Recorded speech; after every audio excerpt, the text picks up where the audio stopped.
going on, and we're getting about 200, 300 individuals registering and downloading the app from Play Store and Google Store, who are potential clients for all of you. This is not for me, it's not for the benefits in the front of the room, it's for the young lawyers.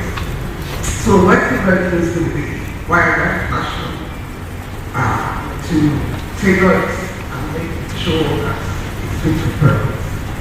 You'll also be glad to hear I'm speaking to large organizations who have employees nationwide.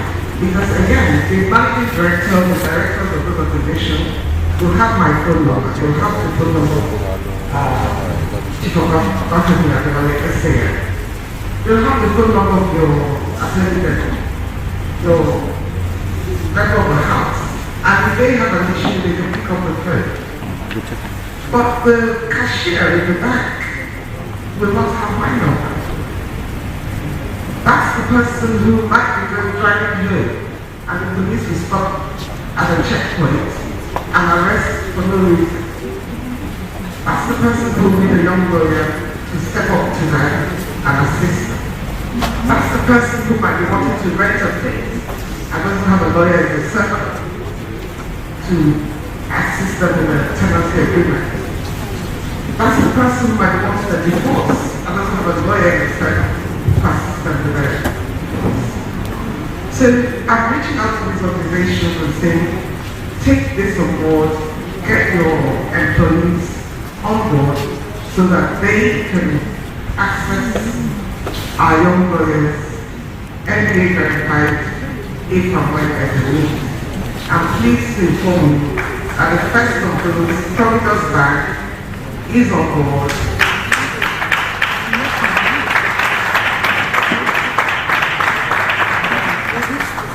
Connecting their employees to young lawyers. It took a while because this is the journey of discovery. This is how the digital world works. And we've taken from March to today to integrate the back end of their system with the app response system to make it work. So once we do that, the next one will be easier. So that's a practical tool that will assist you with your practice from wherever you are within Nigeria. From Ado-Ekiti right here. Now, one of the good things about the digital world, internet connectivity, is the ability to work from anywhere in the world. The ability to access clients anywhere in the world. It truly makes us global villagers.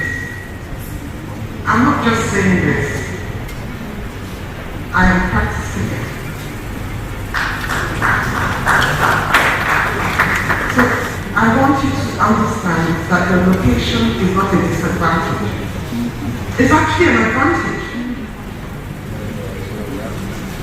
You live in a part of Nigeria where there is absolutely clement weather, never too hot or too cold. You don't have the traffic of Lagos. The cost of living is not as high.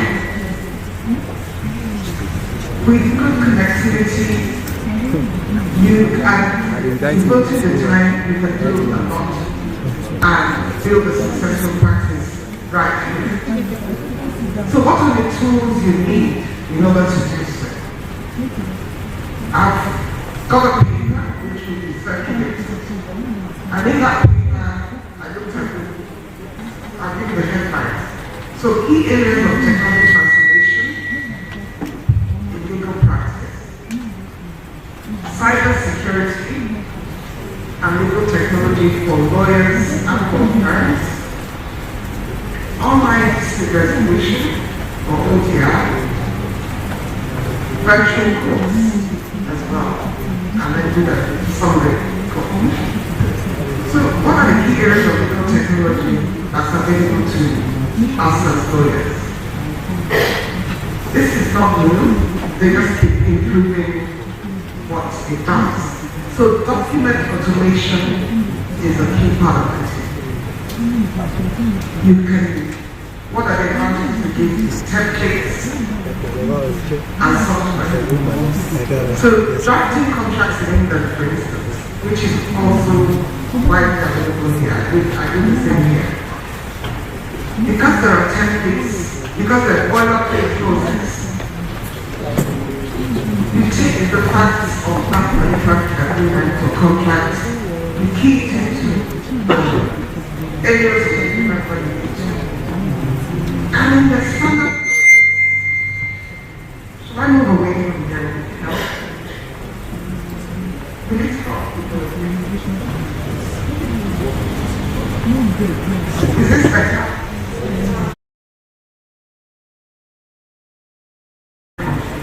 This resolution notices and so on. So those are called boilerplate clauses. Those templates are there, you don't have to grab them from the start over and over again. So what does that do? It saves you time. And because time is valuable for us, one word of caution though, caveat, when you use your boilerplate clauses, make sure they're fit for purpose. So for instance, for me, dispute resolution clause, you get the templates from an international document. You find that the seat of arbitration is London. I'm not sitting in Nigeria and making the seat of arbitration in London because I'm giving work to lawyers in London. So I amend my clause to make the seat of arbitration Nigeria. Governing law of England and Wales, why? It's a contract in Nigeria. So the governing law has to be Nigerian law. So whilst using your boilerplate clauses, don't just take them hook, line and sinker. Make sure you amend them to fit your purpose and then keep that as your template. You also have case management systems. Those are very, very useful, particularly if you're a sole practitioner. As you grow your practice as a young lawyer, you will take on other young lawyers. I use those case management systems, particularly when I was working in England, and it really was fantastic because what it does is it provides you the checklist. So you're not relying on anything, memory alone, and you do not forget a step in the course of your transaction. So it's a very useful tool to have. In the paper, I've given some practical examples, but I'm not going to go through those now because I know time is on our side. There are also digital tools for e-discovery. We don't do so much of that here, but it will grow as our litigation gets more and more sophisticated. Then I tried management software, billing and tracking software. I'm not going to do too much of that. Cloud storage for your information. I'd say be careful of that. Be careful of what you upload from cloud storage. And I'll give you 5 examples, practical examples. So, in the course of your KYC for your clients, sometimes you have to take the biometric, right? You might do the page of the passport. Sometimes they send you documents, bank documents, in soft copy.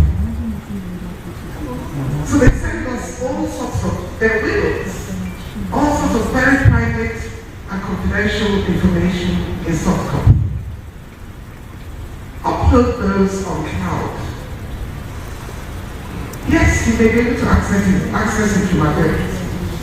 But do you know where it's stored? In a cloud, virtual cloud. It's stored somewhere. It could be in Australia. It could be in India. So that cloud is in a jurisdiction somewhere else. And let me give you some news. the hackers have understood that the legal profession holds valuable information. And so they began to target us, not because of us, but because of the information we have. I was in Puerto Rico in March this year to a conference with colleagues, and one of the examples, real-time example of what had happened, was that law firm had been targeted. They'd hacked into their system and taken private information about their clients, which they held under attorney-client privilege, as we do. They then went to the clients, not to the law firm, and blackmailed them. And said, we're going to release your information if you do not give us such a huge amount. I think they were asking for $600,000 or something along those lines. Lawyers, how come you allowed my information to go out there? I gave it to you. You have a responsibility to keep it safe. And now it's not safe. I'm holding you liable. Let's not get into the right of it. But what I'm saying to you is think about whether information is being stored when you're using your cloud. So what I do, and it's personally, I'm sharing my practical information with you, those very sensitive documents, I do not put them on cloud storage. I store them in my laptop, in my hard drive. So templates and things can be in cloud. Yes, you can go to Australia, you can go to India, but not my client's land documents, the passport data page, and so on. Can you imagine what they can do with the passport data page today? They can open bank accounts, and you know nothing about it. Next thing, Interpol will come and arrest you. I'm not kidding, you're laughing, but it's serious. You know, people are telling them of those. So please use this tool, but be careful how you use it. Yes. There are collaboration tools which are very, very handy. You're in focus of that. Microsoft has their Teams. Zoom is one of those because it enables us to have virtual teams and so on. And in real time, working with documents together. So we're drafting pleadings, for instance, and right now I'm working with some colleagues on a number of class actions. We're drafting from different locations. At the point I was not even in Nigeria, but they would send me, and I would make my input and everybody else make and finalize and file. So those tools are very useful. There are challenges to digital to transformation. Of course, these things cost. And in these times of T-pain,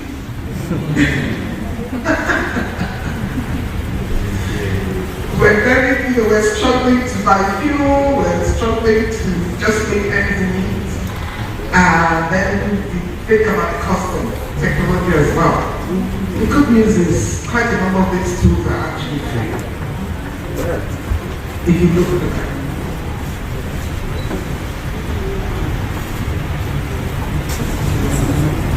So I touched on cyber security because I'm talking about cloud storage. We also have the New Data Protection Act in Nigeria. We have the duty to understand it, read it, and understand what it expects you to do in the course of your practice, because you're holding data. Your cybersecurity is so important.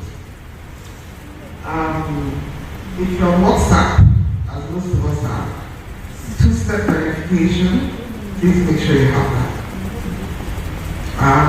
if your email, change your passwords regularly, guard it jealously, do not open attachments from senders you don't know who they are. No matter how tempting. It looks nice, it looks like a law firm. Because this malware, they're very silent. They just come and sit in your computer nicely. Spy. It's there. It's waiting. It has a master somewhere. Waiting for when the master gives it the signal to do whatever it wants it to do in your system. I had an invitation from the World Bank on my way to Ado-Ekiti yesterday because I drove. I looked at it, it's the World Bank. What is my business to World Bank? How do you say this is what? Is there anybody that... Do you understand? Because I don't have no... I know this is a typical... I did not even respond, I deleted it. I was not tempted. The lady, one of the legal department, had to write again. As I suspect that he traveled for this.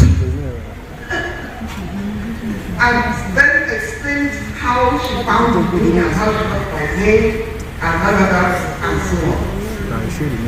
At which point I now responded, I said, yes, you're right. Because I ran up approach from World Bank. I just raised my suspicion. So they come with organizations like that. You won't see that the ones that tell you that they inherited money and so on and so on. Your spam of people's ones up. But the ones with serious malware that could cause you serious harm will not be picked up. And I'll give you a real life example because I tell stories to emphasize the point.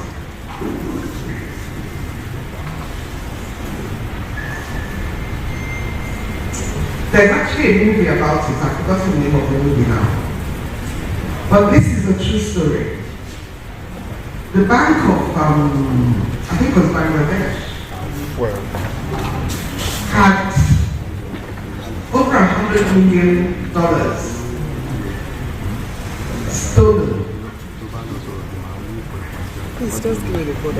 Because one employee of that bank downloaded, I think the first one stopped. A phishing email in breach of the corporate guidelines. So that phishing email had a malware which then got into his system. Through his system, got connected to the network of all the employees of the bank because they're all connected. And then went to sit behind the systems of the employees that were dealing with the bank security and so on. So every step they took for their security spy already knew it and knew how to breach it. And it sat there for 2.5 years. Until the right time came to strike. So it was a weekend, it was an Islamic holiday. They knew that the bank would be shut down from, let's say, Friday through to Monday. Thursday evening, instructions start to go out for payments. A member of the team picks it up. If we said, who is sending this instruction? By the time he's trying to follow what's going on, all his colleagues are closed. So he's trying to reach them, nobody's at work. It has to wait till Monday. By the time they come back on Monday, over $100 million have left the bank. Gone through to China, been cashed, because there was a 3-day window. Cashed. And that was the end of that. The money never came back. talking big sums here, but I'm using this example to tell us how important it is not to take on and open emails that you don't know who's behind it. When in doubt, just do not open it. Call the person and ask. We don't have cybersecurity insurance here, so I'm not going to talk about that for now, but it's something that hopefully will come in due course. In the paper I talk about the tools for your cybersecurity, so that's available. I'm speaking to the paper around the beginning of time. I'm going to online dispute resolution. A number of the courts across the country, and I commend them. I think it's part of the Lagos State, are setting up multiple courthouses. Do we have one in Ekiti State? Do we have multiple courthouses yet? Not yet? Yes. Okay, so why Ekiti?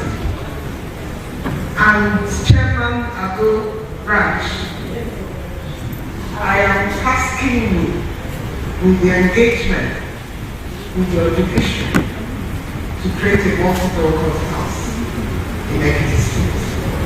If nothing else comes out of my visit, this has to happen within the next 1 year.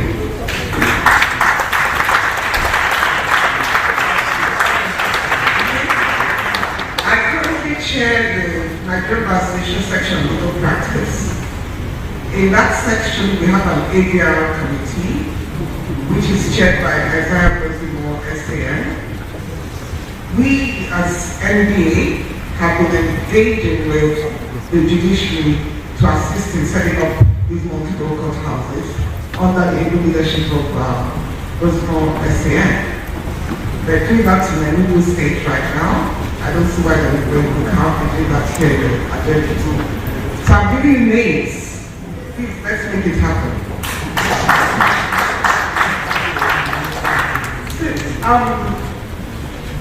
On top of your ADR, you can add the online dispute resolution. And if you do that, then Ekiti State will be the first to do that in Nigeria. And I don't see why not. There are many advantages with online dispute resolution. We're living in a country where, let's be honest with ourselves, people are getting so frustrated with the justice system. And even when they bring their cases in court, they're not happy. They're not happy. Because justice delayed is justice denied. So both winner and loser are losers in our current system. If I'm taking 6 years to evict a tenant from my house, or I'm taking 10 years to resolve the contractual dispute, then neither party has got justice. And this is the opportunity to change. Where I see a challenge, I see an opportunity. With your multiple courthouse and your online dispute resolution, which will be in place by God's grace in the next year, you will see that this resolution will be working much faster under those rules and virtually. And you find that when it's working faster, it builds confidence in the system. And more people will come along to resolve their disputes with us. We're having citizens go to Babala Roads to resolve disputes. Yes. They're going to traditional whatever because they're so frustrated with our courts. It has to change. This digital platform and multiple engagement will bring that change. And I keep saying I give you examples when I talk. And you can check it out. So at a point I did some research and spoke to the Chief Justice of Uganda at the time, as well as the Chief Justice of Ghana, to confirm the information that I received. And they confirmed it.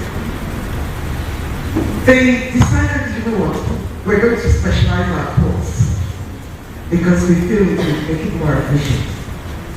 Similar rules to us, but decided to specialize by way of assignment. So, Court 1 is mine, I'm the Chief Judge of Ekiti State, for example. Court 2, I will only assign cases, land matters to you. Court 3, I'm only assigning cases involving the FCC. And so on. Because the time it takes to change the law can be quite a lot of time.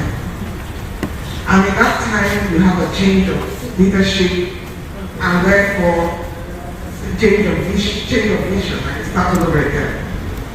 So CJ Uganda, Benjamin Ado-Ekiti is his name, he's retired.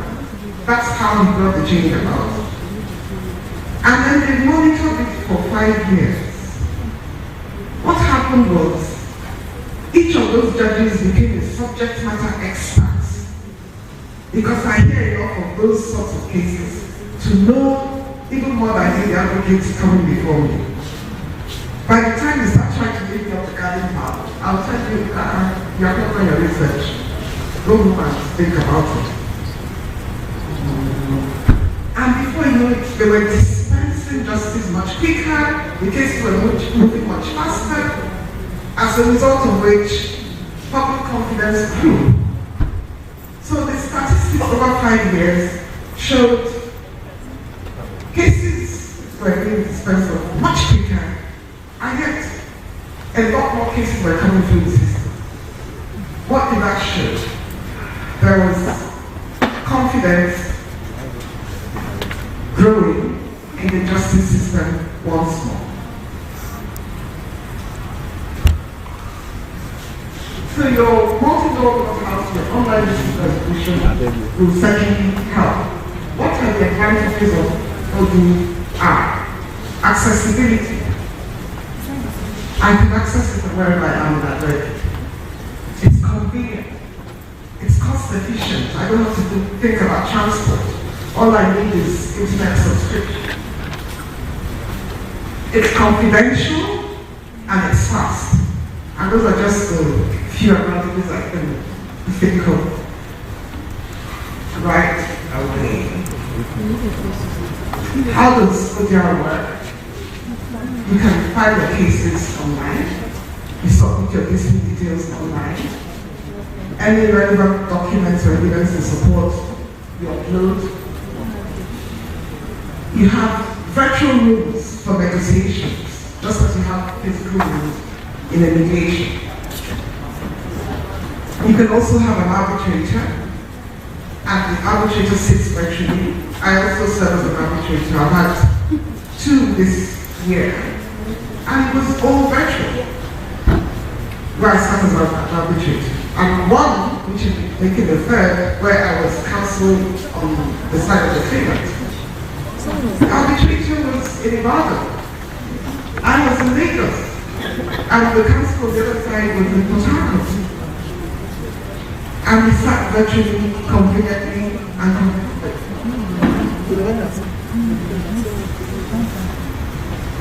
and you can apply it to all sorts of disputes.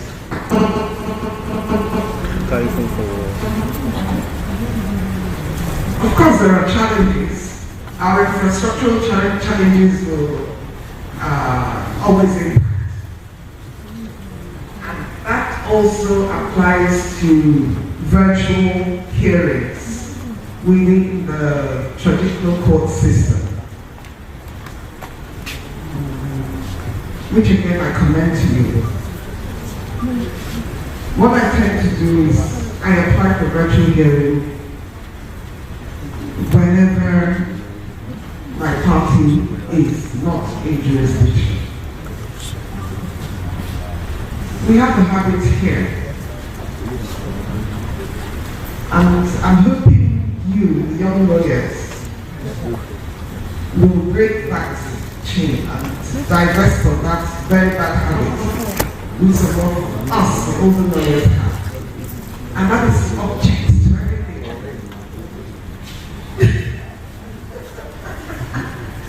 I applied for a virtual hearing. I object. Why? It's convenient for me, it's convenient for you. It's convenient to the court.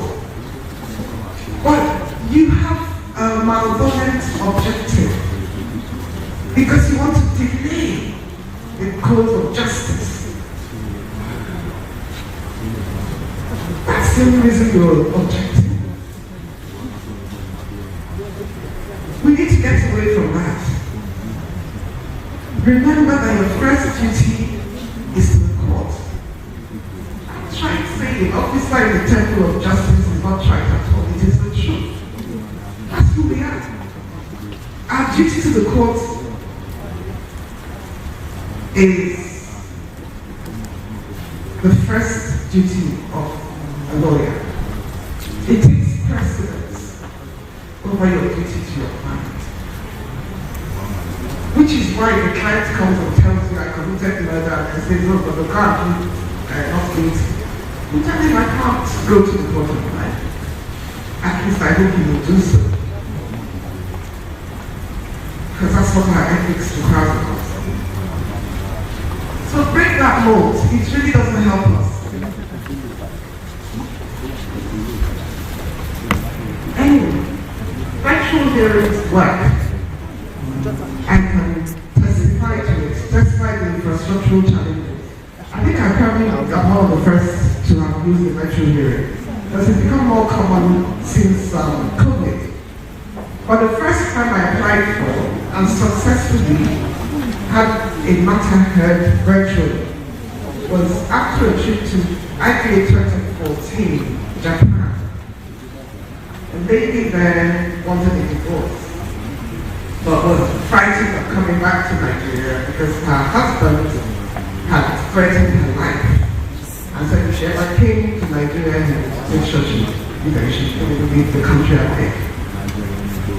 And there was sufficient evidence in support of her assertion that that threat was real. So this is a family matter in, of all places, various states.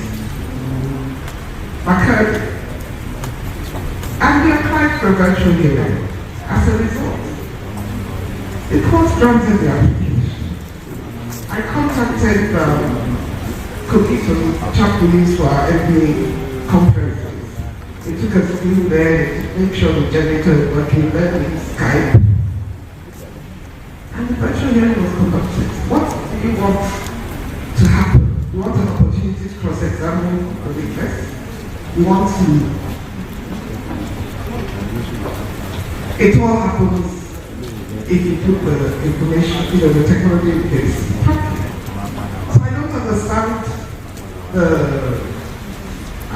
objection to virtual hearings. I must commend our National Industrial Court because the NIC has adopted it wholeheartedly. There is no point objecting to virtual hearing in any National Industrial Court because the directive has come from the President. And it is a given that if you want a virtual hearing, you will get it. Last week I had a trial at the NIC Lagos.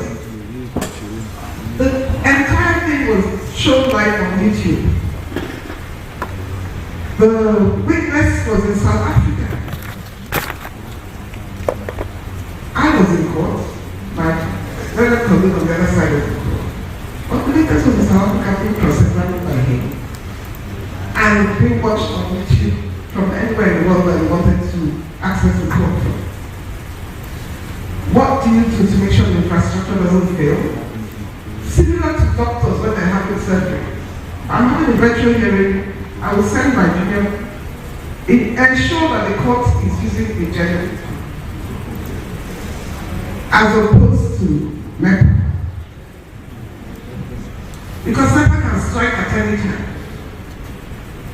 But once you've turned on the gen, you keep it going until you're ready to switch it off. So ensure that you have data. You have a backup in case one of the data providers, internet providers doesn't work. So when I'm going to a virtual hearing, I have three different sources of internet cover. If one fails, the other will be working, and so on.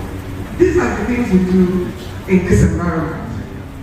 And when you do it, you find that actually your virtual hearing can proceed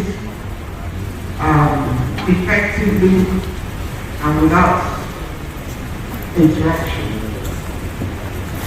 Like I said, I'm very conscious of the time and the fact that we didn't start on time. So I'm going to send this paper to the wildlife organizers to ensure that it gets down to everyone. But let me leave you with this message. All of this is available right here in Ado-Ekiti. Because when you connect to the internet, you connect to the world. It is now a global village. You can serve clients sitting right here. If you apply yourself, build up your brand, so to speak, within the rules, of course. We're not selling shoes, we're selling legal services. So we cannot go online and market the way manufacturers do. But what do you want people to know about you? The fact that you're knowledgeable? So you could write articles about areas of law that you know well. If I am then sitting in Nairobi and I'm looking for a lawyer in Nigeria who might know something about intellectual property, I'm going to put a search in Nigerian lawyers intellectual property. You're going to come up because you've written an article on Nigerian law and intellectual property. I'll then reach out to you. Could you assist me in XYZ? Yes, I can. And I'll sit in Nairobi, send you my instruction on Nigerian law. You will give me your opinion. Before you do so, please make sure you get paid.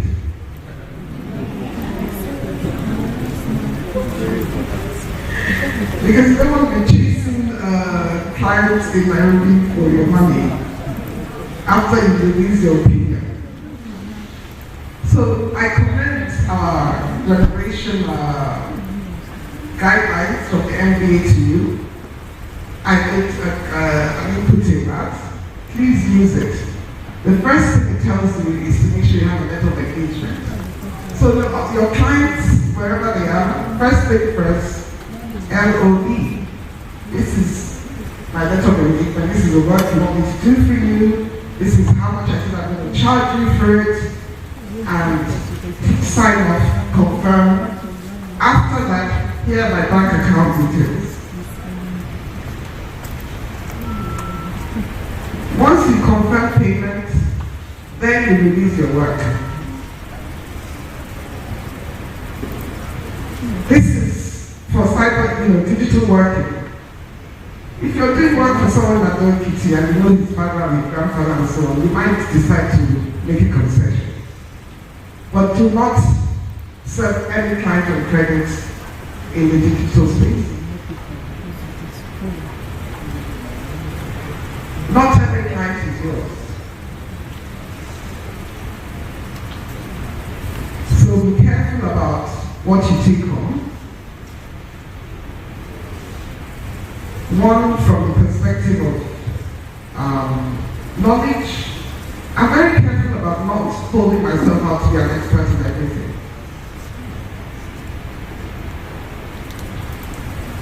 secondly, also, when it comes to payments, and I give live examples when I talk, because I want you to understand some of the pitfalls that are out there. So I've had an international client, brief, nice and juicy, looks so great. And then everybody, this is what, okay, then this is what a meeting, a virtual meeting. Fine. And then the individual on the other side is saying, well, you're charging, I know you want to charge, let's say, $10,000. But I actually want you to charge us $25,000. And the invoice will be paid. Then I'll tell you where to pay the other $15,000. That's money laundering.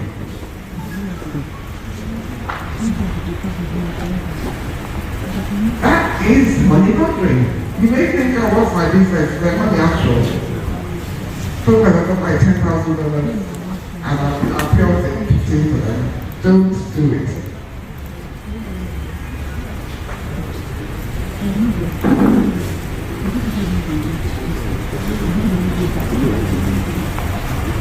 Don't do it.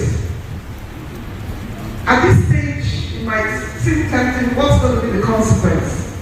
Trust me, goodness knows how far you're going to go.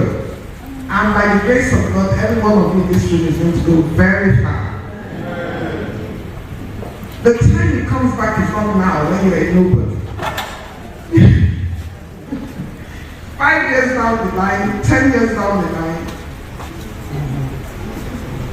when you are now perhaps seeking that SAM or whatever it is your ambition is, you then find that somebody has something to blackmail you with.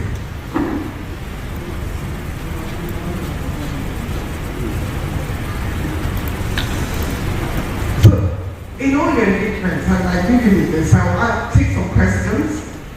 Please bear in mind the ethical guidelines in the Legal Practitioners Act. Digital engagement or physical engagement. Once you have that ethical, moral compass, you cannot go wrong. And trust me, I told you my story. From Rachel girl from Port Harcourt, I have conquered the world. And I did so by being ethical. Nobody can blackmail me. I'm not afraid of EFCC. I'm not afraid of ESS. I'm not afraid of anybody. Because I can account for every dime that has entered my account, which client paid it, where it came from. Who are you? That's where we have to be as lawyers, so that we can apply our trade and do what we do for our clients. And your reputation precedes you. Reputation has opened doors for me, where I didn't even know that people knew my reputation. I'll give you an example. In introducing me today, they said I'm the chairman of Shipping Line Association of Nigeria. I did not even know the association existed. I was sitting, minding my business, when I was approached. And I asked them, I said, why me? And the response was, we have a reputation for integrity.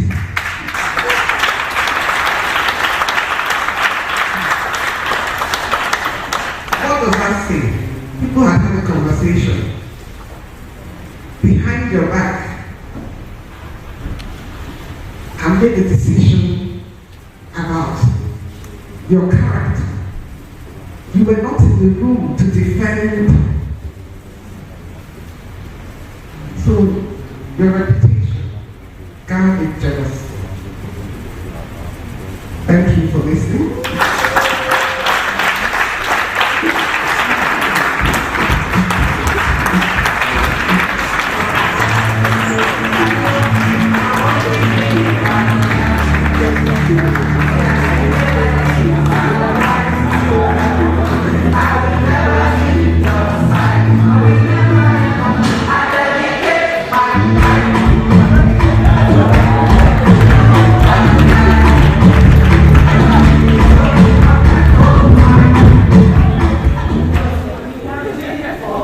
see, I can play as well as I can, work hard, play hard. So if you have any questions, just wait.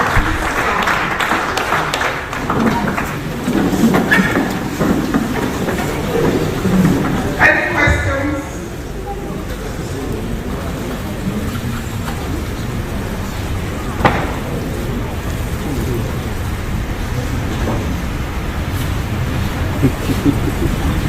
On to this, we thank you, Mark, for the urgent lecture. Right now, please, can we with a standing ovation and a round of applause, please, can we appreciate the efforts of the lead speaker for the beautiful lecture presentation, please. We thank you, Mark, for this beautiful lecture. Thank you so much. Because right now, before we answer questions, I believe we have questions in our minds that we want to ask. We have thoughts that we want to express. But before then, please, may I humbly appreciate and may I humbly recognize, please, I humbly, if everyone of us to stand, please, and recognize the acting Chief Judge in person of Honorable Justice Ogunwe Ina Mr.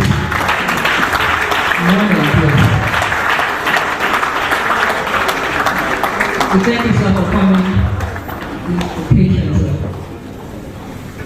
As well, we also want to recognize the presence of the chairperson of this event, in this meeting, in person of Professor Mrs.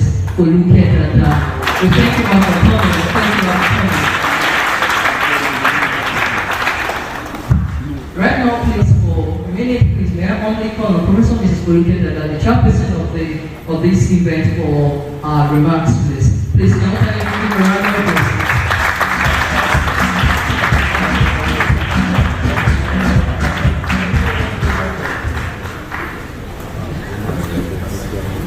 Lord, the Chief Judge of Ekiti State, the adorable Leonard Silk, the guest speaker,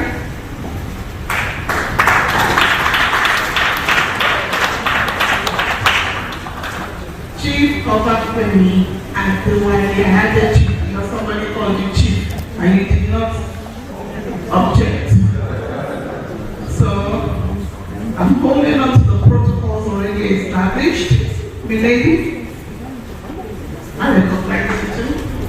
The chair of the branch, my own very student.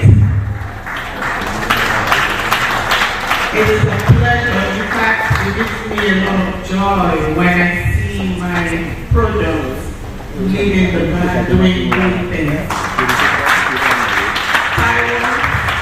I am honored. I say that, it's my honor. It is indeed, I want to appreciate my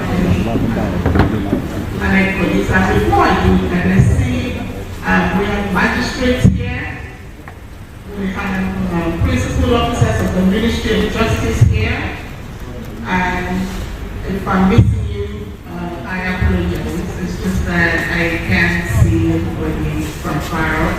But my dear colleagues, young lawyers, I'm here for you. Good morning.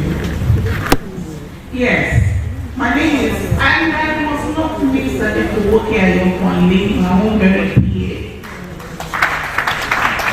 She's here, actually, to give invitation.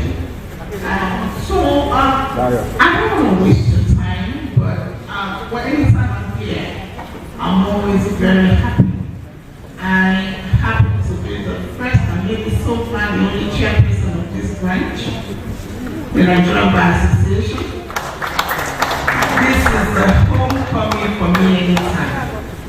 So I remember this very well. I'm not trying to put it in place. And I see my rights.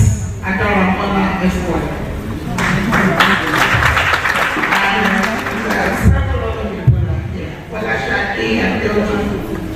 The very first lawyer I hired here. Let me just appreciate everybody. And I want to say I'm indeed very proud of my business branch for all achievements. People talk about this branch as a very small branch, but I think it's a very big branch. This branch has produced me as the second vice president of the branch.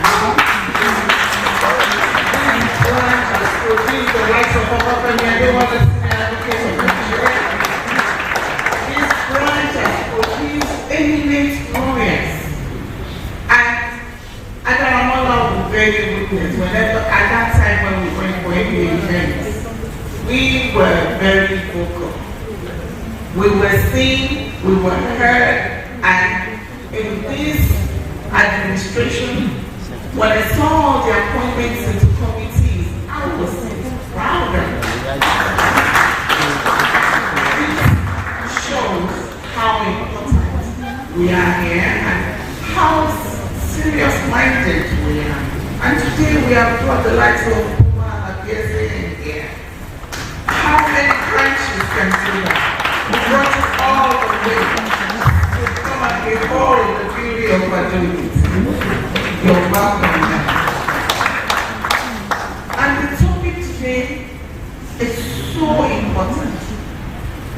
In today's world, what can you do without technology?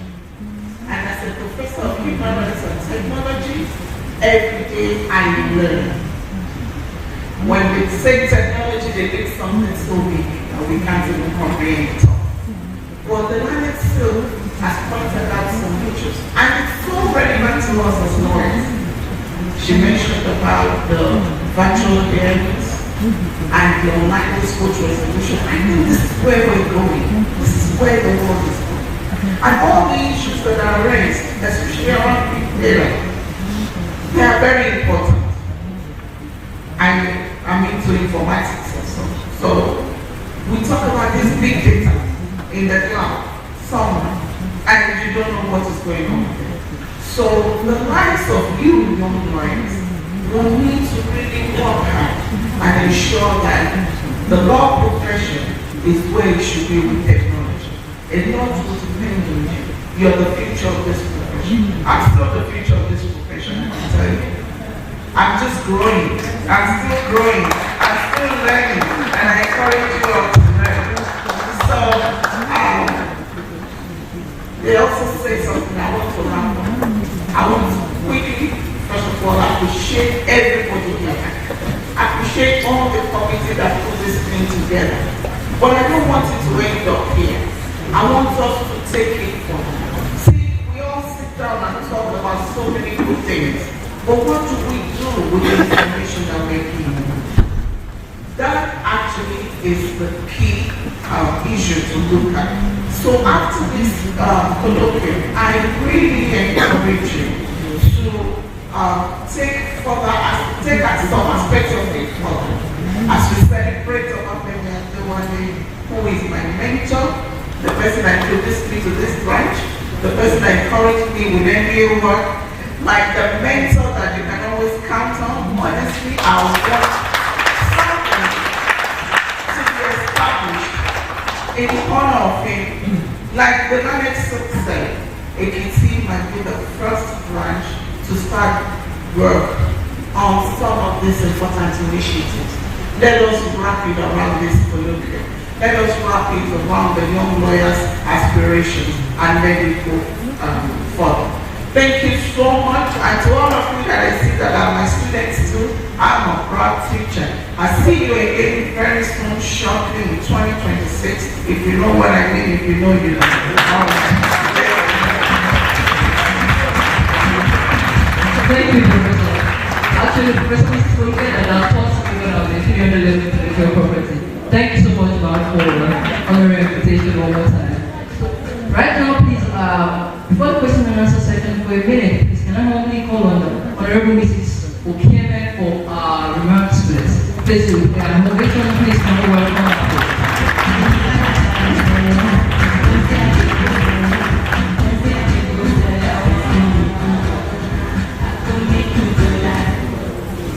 Good morning,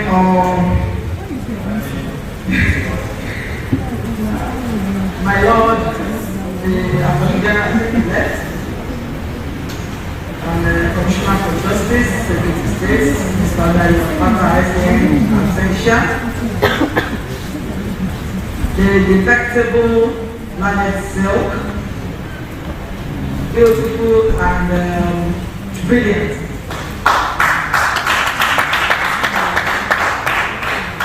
Boma and SN, OON. It's such an inspiration. The branch chair, Dr. Taiwo Bumi,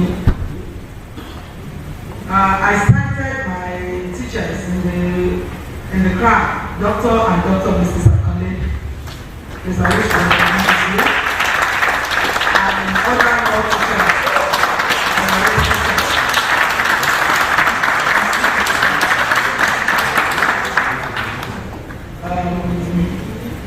Other law teachers assistants, my learning colleagues, and last but not the least, I want to specially appreciate the honoree of this all-important event.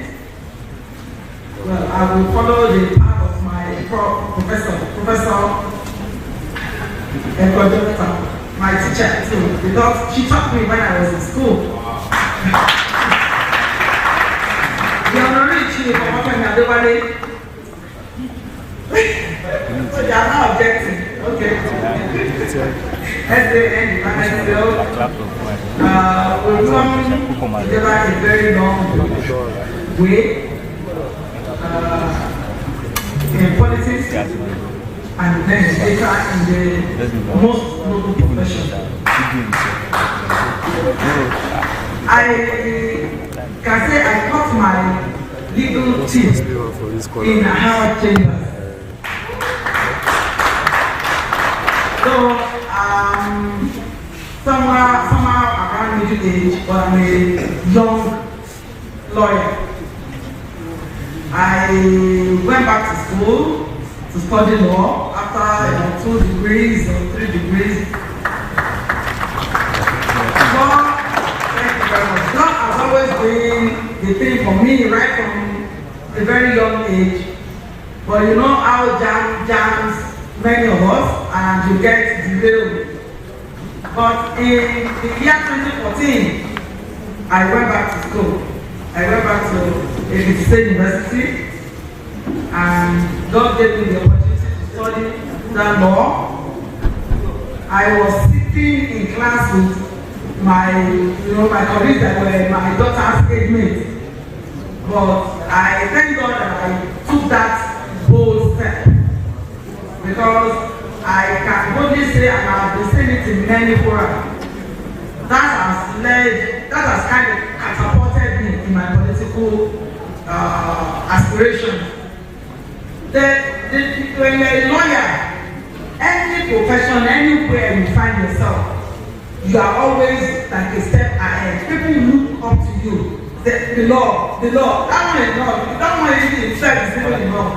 So I thank God for that opportunity. I did my chamber attachments in Harvard Chamber, and I was called to the Nigerian bar in the year 2018 when I was 50.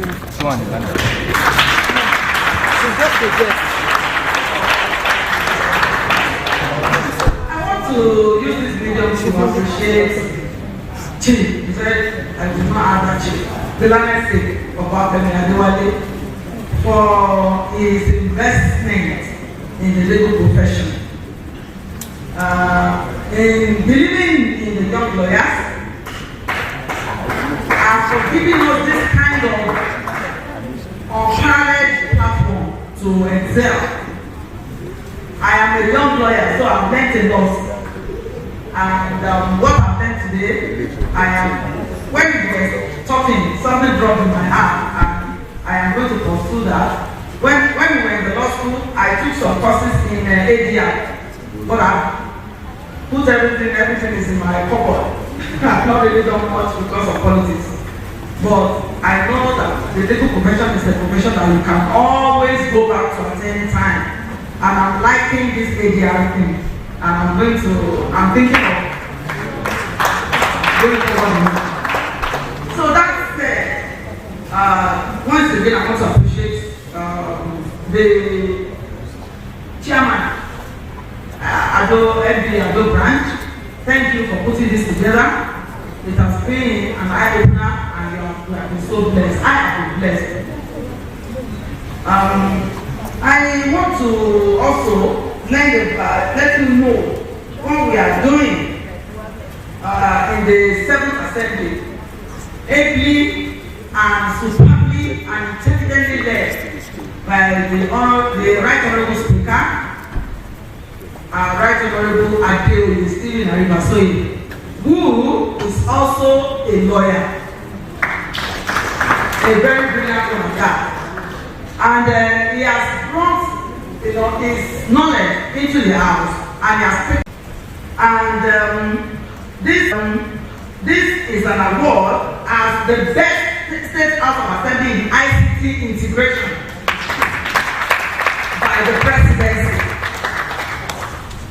Our sessions are broadcast live. If you have our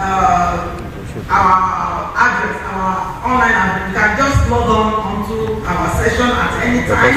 And the ones that we have done in the past, you can go to YouTube and you will see it there. So we have our own online TV. So that will let you know that our assembly in the state is very, very ICT compliant, and we got the best, being the best house in the whole of the country. So that is to drive home the point of the essence of why we're here today. Like I said earlier, I have learned a lot, and I hope that every one of us here present in this room has taken in one or two things from what we have learned today. Thank you very much for this opportunity. I appreciate it. Thank you so much, Honorable. Thank you so much for honoring us with your presence. Right now,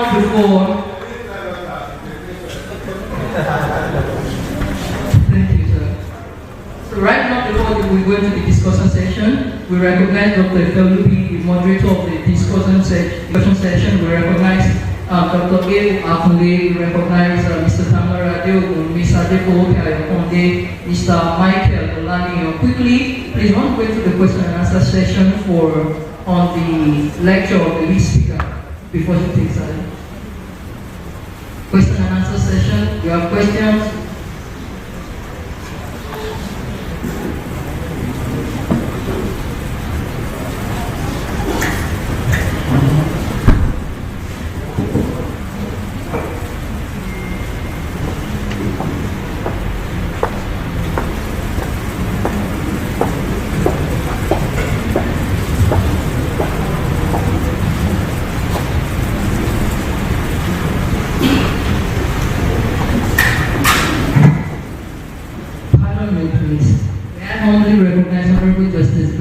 As she walks in during the session, please, with a standing ovation of a loud applause, please, can we only welcome Honorable Justice Blessing. We thank you, Marco, honoring us with the presence here. Thank you so much. So right now, please, may I only call on the discussant and the moderator as we take the questions together. Dr. Felubi, the moderator, please, can we give a round of applause as we resume our sitting like this? Dr. Felubi, please. Dr. Ado-Ekiti, please. Please hold your applause.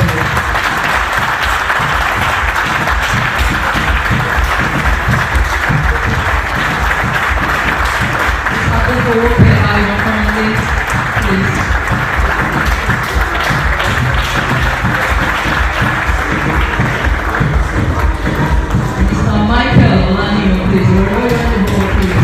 All right, thank you, sir. You're welcome, sir.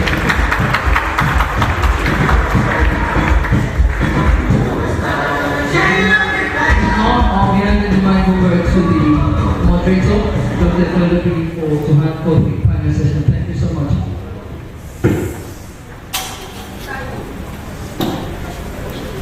My apologies, please. I'm very, very sorry. Please, please, may I only call on Mr. Tamilore Ado-Ekiti. My apologies, please.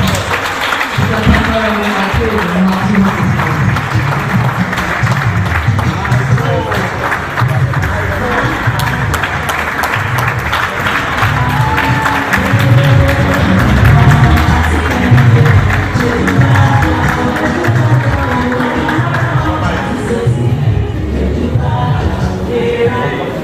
Good morning, everyone. Please permit me to stand on the existing protocol, and I want to really appreciate our guest speaker for today, Lenexio.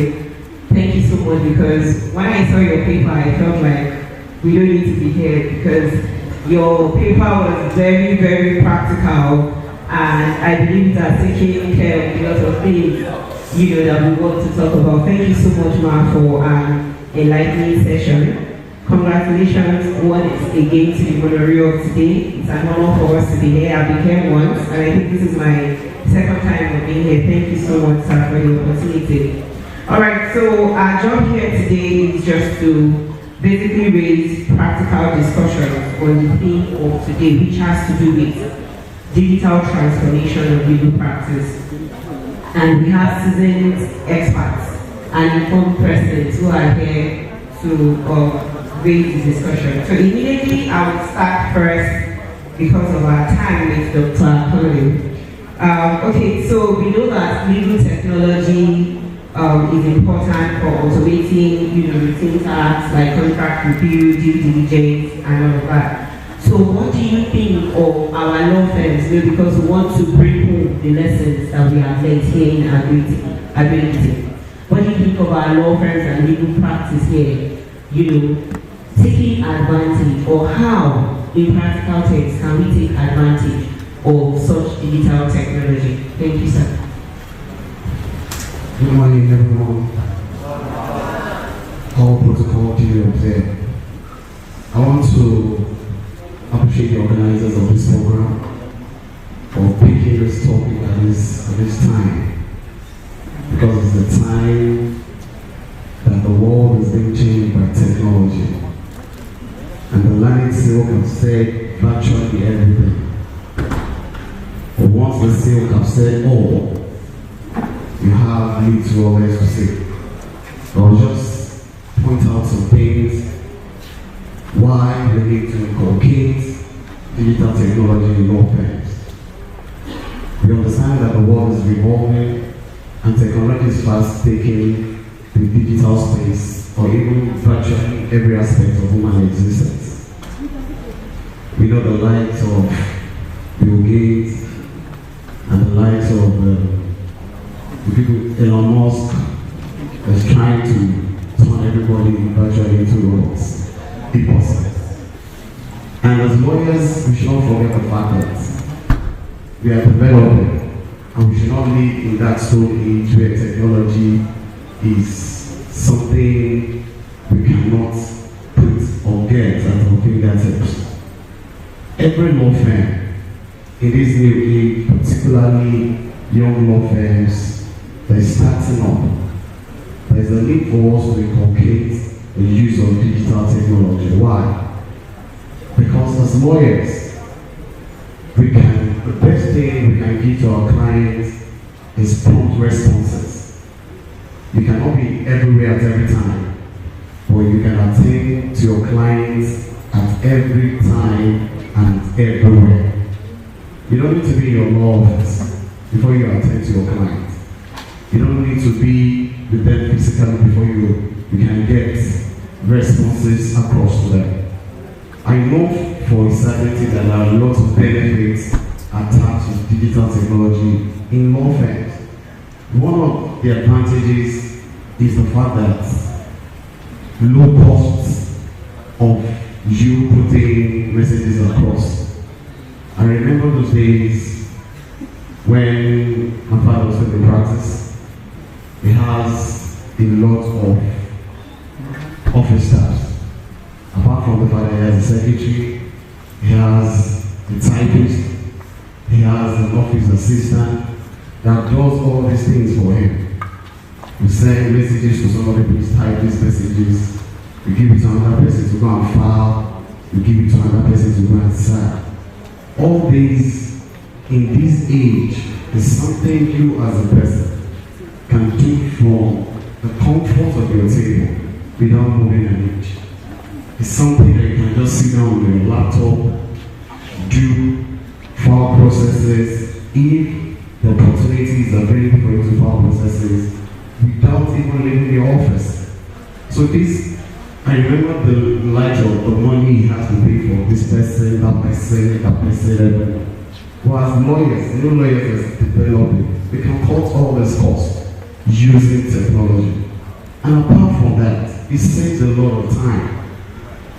Clients want you to be efficient. Client wants you to respond to them almost immediately.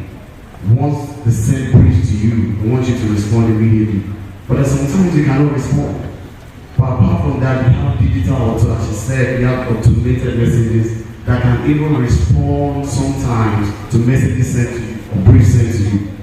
For example, you want to review a contract, and you have all these automated systems. They can review this contract for you even without you doing anything. I remember that sometimes you apply for a job, you send messages, and the next few minutes, 5 minutes, they'll tell you that that message has been received, and they'll get back to you. And without you moving around, you have opportunity to do what? For other things. As lawyers, we have to be everywhere at every time to make sure that we get the best out of ourselves. And apart from that, it improves research capability. I also want to use myself as an example. When I was growing up, I remember that if there's an opportunity for me to use wheelbarrows to push lorry reports to court, I would have done it. I remember those days when my father was going to court. You have lorry reports like 10, 15, 20, 30 books in his front. We pack them to court. We keep opening one after the other. Citing his authority, you open it. Citing the other one, you open it. But nowadays, it is changing. Technology has changed the face of everything. All your law reports that you need can be automated.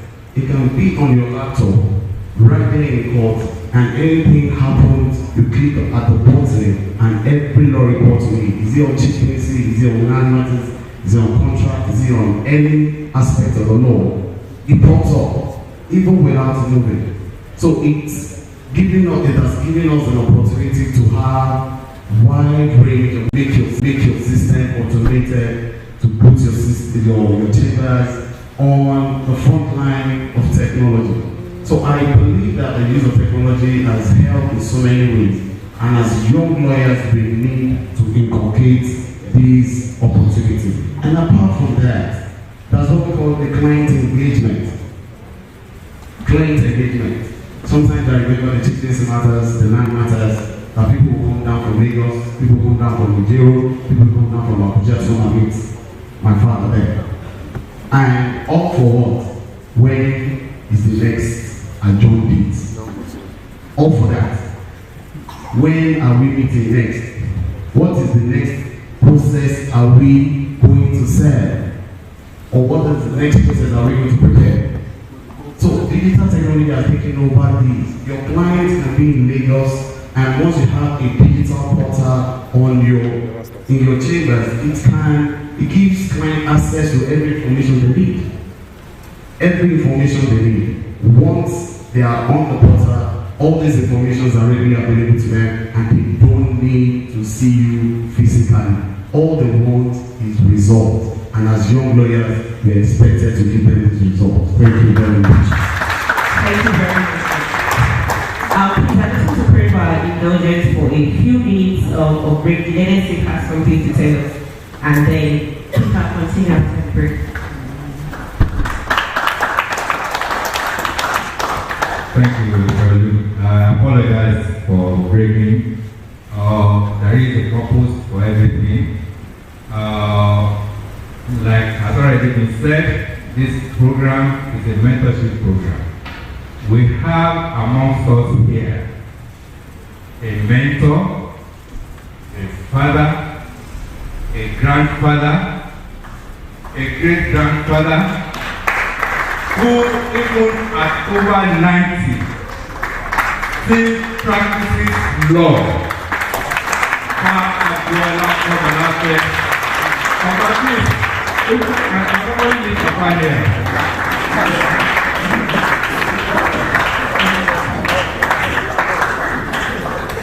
Papa is a proud lawyer. He's very proud to be a lawyer, and he says it and he shows it every time.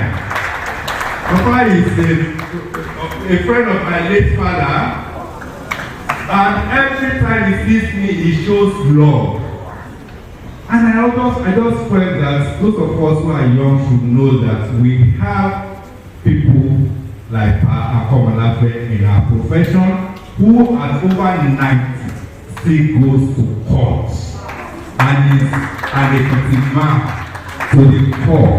Himself and his wife were called to the bar the same day in 1973.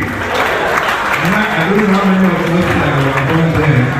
1973, I was still in high school when Papa was called to the bar, and I just felt like somebody that he has taken the trouble to come. He got here before me, and I know I got here before many of you today, and he got here before me.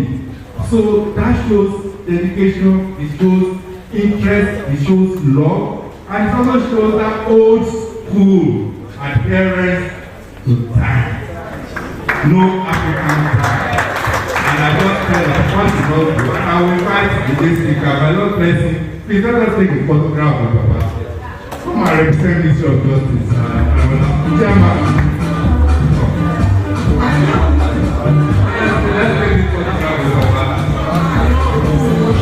I hope you don't mind by wasting your time. Ambassador Wadela or Golari can join us. Ora, join us.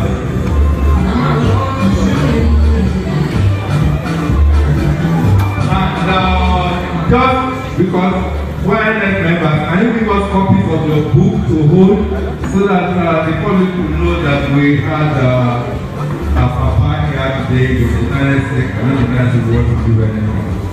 They didn't tell us that a honorable member of the Princess of the Kingdom. They want you to come and I am so well.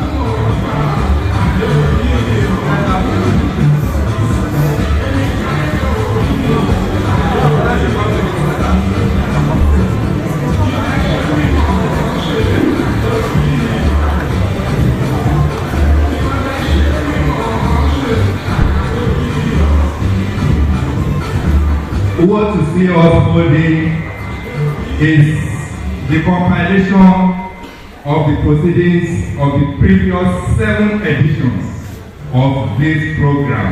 This is the 8th edition. So you can always have it in your library to refer to all those things that happened in the past. And it's going to be available online too eventually. Thank you very much. God bless you. So thank you very much. We are proud of you. We are happy to have you here. And we pray for long life and good health, sir. Thank you very much.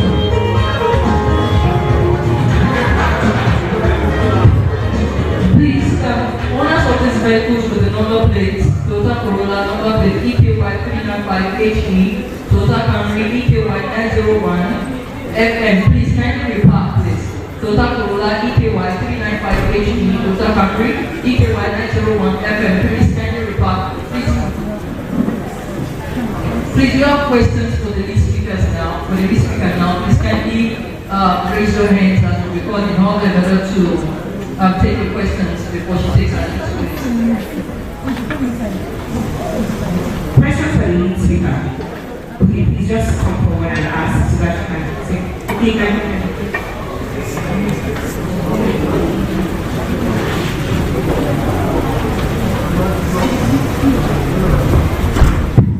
Permit me to stand on the existing protocol. I am A.T. Judo Esquire. I'm a young lawyer and I'm into private practice. I started my law practice from UCLA and subsequently I started my own law practice. And I'm happy that the moment the SCN was taught, she identified the fact that a lot of young lawyers who are into private practice, those of us who are not attached to the law firm. And beautifully, a presentation was weaved in such a manner that we can benefit so much from that. Now, we have to identify the fact that the cost of, like my lesson identified, the cost of digital practice is quite expensive. And so, where do we young lawyers who are into private practice start? For example, the law pavilion is one of the digital tools that makes law practice very easy. Thank God for NBA. I currently use the free law pavilion. But if tomorrow I can access the free law pavilion, how do I handle my written addresses? How do I access? Because the cost, if I have to pay today, I will pay close to 100,000 above. And for my law practice, how much do I make? Apparently, $1 million plus every year. So how do I remove 100,000 just to subscribe for law pavilion? That is just a bit of digital practice. There are so many other things that need to be paid for, iCloud, sophisticated systems and all of that. So the question is, thank God, as senior advocate is the chair for the legal practice section of the NBA.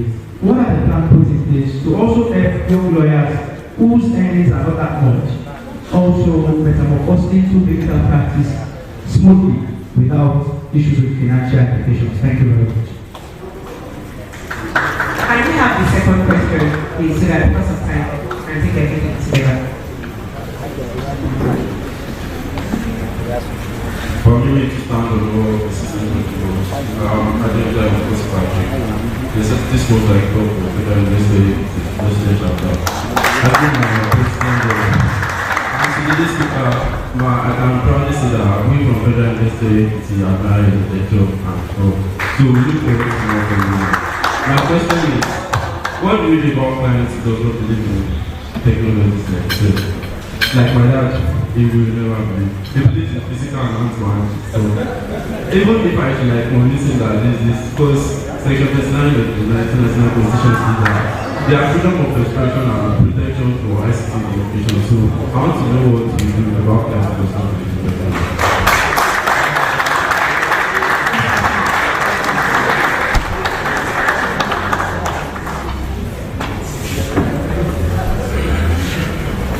Thank you very much, Legacy. We appreciate you. And we caught the challenge of the multi-level house, and I think it is safe to be the next after the state. The Honorable Chief Judge of the state stepped out, and I must say that it is really working so hard to put into technology. I can say convincingly that there is hardly any court in the state as of now that would repeat virtual proceedings. A lot of Nigerians have witnessed several matrimonial courses done virtually in a court, and quite commendable. Now, one day I was in court and the woman was giving evidence all the way from United Kingdom. And she was crying, and we could see that she was crying naturally. So that could not be covered. We can even see expressions naturally. So it is into that, and we're working on e-affidavits. The judiciary did a training recently on e-affidavits, and I believe when the infrastructures are completed, we will look into it. Now, you made reference to Uganda, especially judges specializing. Okay, this one should be known for criminal cases, land matters, matrimonial causes. They will become experts, which I agree. But we have a peculiar challenge in Nigeria. Perhaps thank God you operate in the state of the Nigerian Bar Association at the national level, maybe something can be done.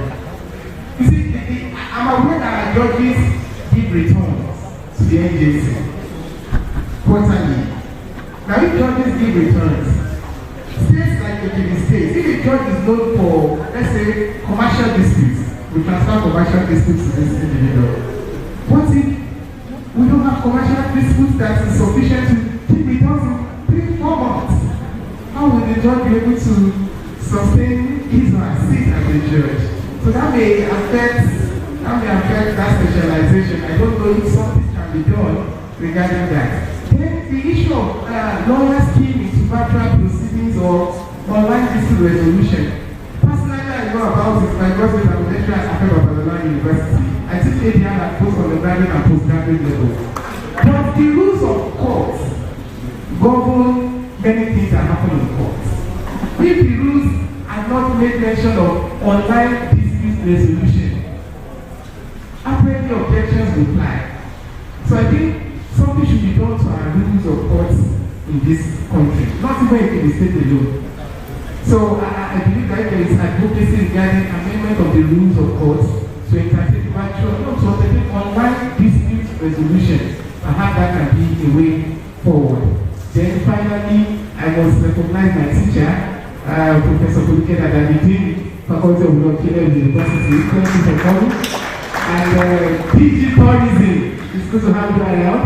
He was the one who took us to Anita Waterfall sometimes in May when I love it. And to students who are here, you can see how the guest speaker was dancing. Law and socials, nothing can be separated. So I'm inviting you to, if this guy can come in December, we'll have our own beer party. I will play that song once again. Who is your guy? Next week, man.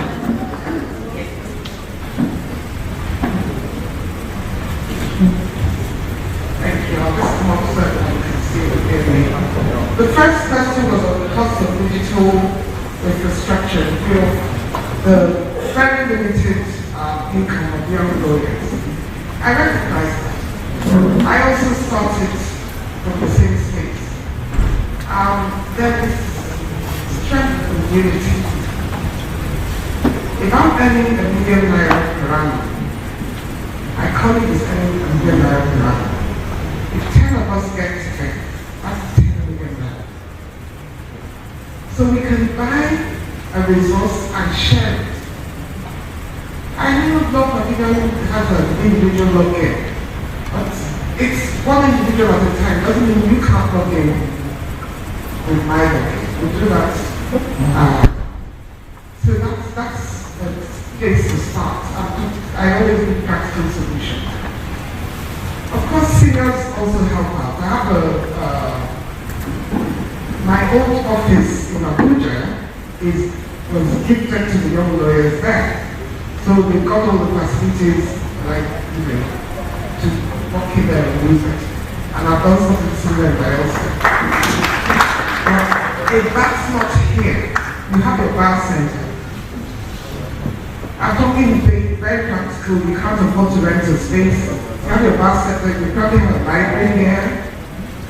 Make this your meeting point and begin to work together collaboratively to access those tools so that you can access more work and prosper in practice. I hope that answers the question. Clients who do not believe in digital technology like your dad, is there too much for person? Well, if they do, they're usually clients who are taken physically. So you communicate with them in person and keep your digital tools to assist your work without interfacing digitally with them.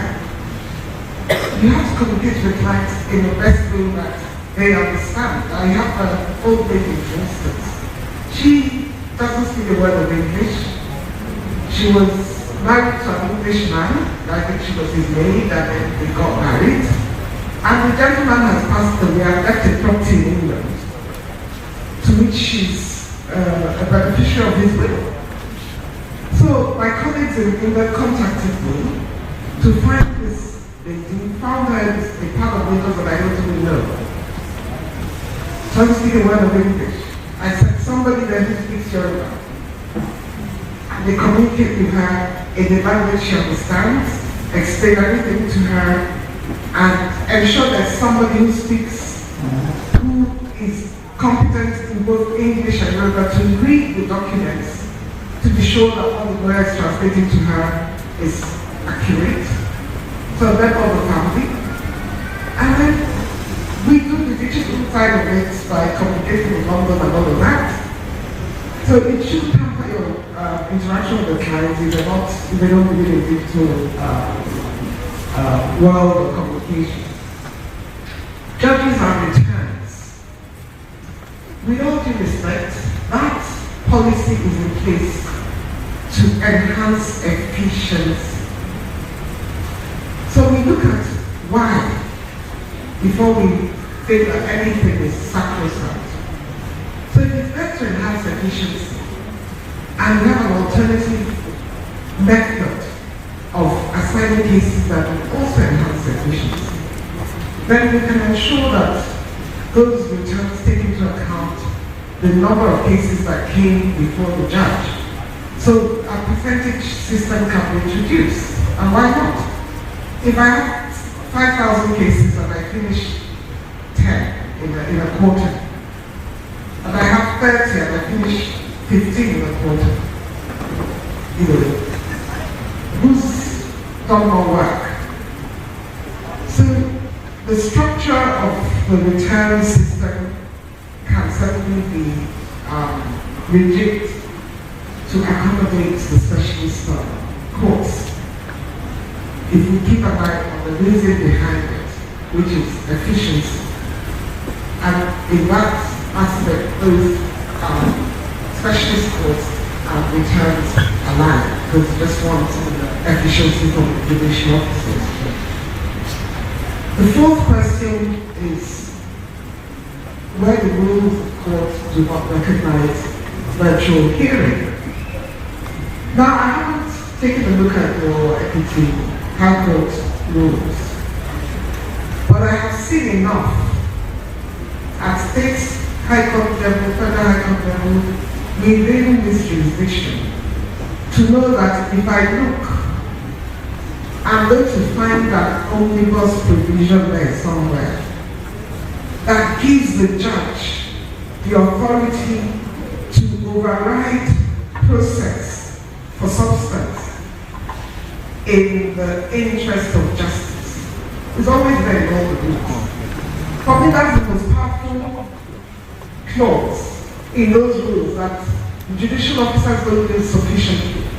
If you keep your eye on the substance and delivering substantive justice, you're going to cut through all the nonsense about procedure, which is what we do here. We mitigate the margins. We're constantly procedure, and using procedure to stop substantive justice.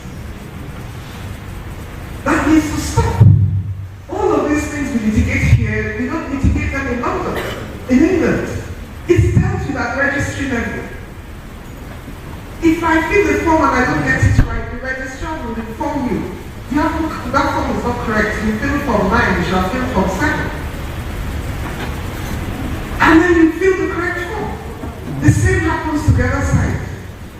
And then, when all of that is dealt with, it goes before the edition officer, who then says, how many witnesses do you have? How many do you have? 3, 2. How much time do you need? Okay, I'm giving you 3 days of my court time in February. That time is spent on listening to your witnesses and dealing with substantive issues that have brought you before the court. That's a preliminary objection on a motion that was not properly drafted or found out of time. There is an omnibus provision in all of the rules that I have seen. I am sure it is executive. You give it to me now, I'll find it for you. Order 5, my lord, I am grateful. So that omnibus provision empowers the judiciary to order a virtual hearing. That's my submission, my lord.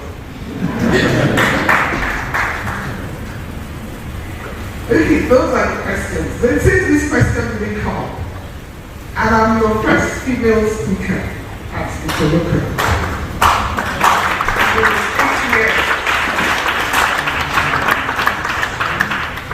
And I know how we women operate. I didn't see a single woman come up here to ask a question. I'm going to give you some advice from a gender perspective. Okay? Those of you who are not married, by the grace of God, you will get married. You will have children. We also are lawyers, so we have a career. This is a good opportunity to choose the right partner. It's not only the men that choose, you too have to choose. Yes? If you have a boyfriend right now who is demanding that you pound in yogurt for him every day and cook fresh equilibrium for him every day. That may not be the man you want to marry. Because he's going to put the domestic duties above your career. And he's not going to be supportive of your career. What that means is you will not fly to the top of your career where you belong, because you will not have the support on the domestic front. The women who achieve and stay married are the ones who have supportive partners, who understand, yes, she's my wife, but she's also a lawyer, she has aspirations just like I have. And it does not diminish me as a husband that she achieves. It actually enhances me as a man and as a husband, that my wife is an achiever. A man who understands that will support his wife. And you will see her flying. I saw a typical example when I arrived in Ado-Ekiti today with your chair of the Young Lawyers Forum. She's the lawyer, her husband's not a lawyer. He came with her to meet me.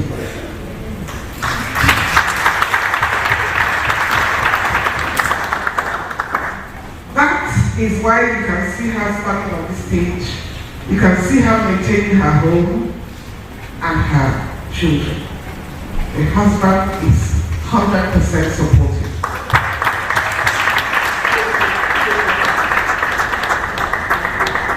If you do not have a supportive husband like that, like I said, you either do not have a career or it will end in divorce.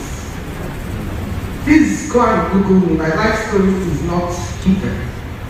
My surname changed from Ozobia to Alabu. I was once married to Ozobia. It was a mistake. I didn't live with my mistake. I divorced.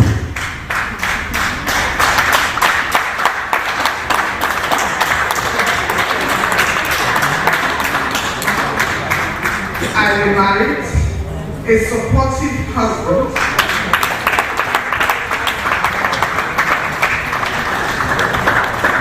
Hence my surname Alabi, who will tell me the only ambition I have now is for you.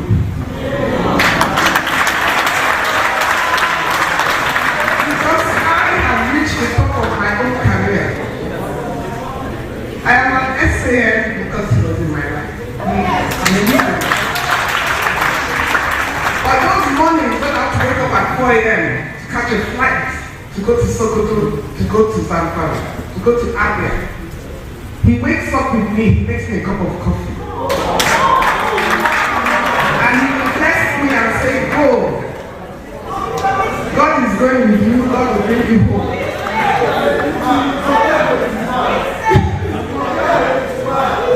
It's not far, although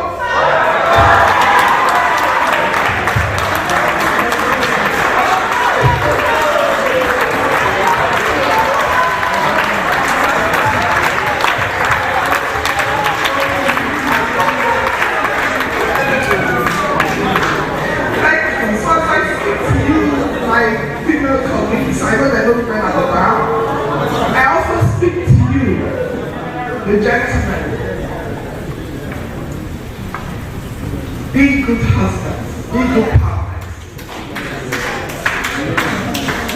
And trust me, a supportive man, your wife will, you know what you say in Yoruba, Ateori? Yes. You will be the crown on her head. Because there's nothing she will withhold from you. There will be no problem. Trust me, I am a living example. You ask me. On that note, I say thank you very much for the privilege.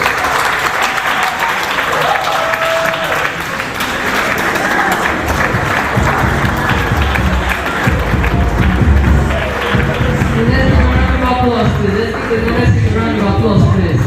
Let's appreciate the help of the university, please.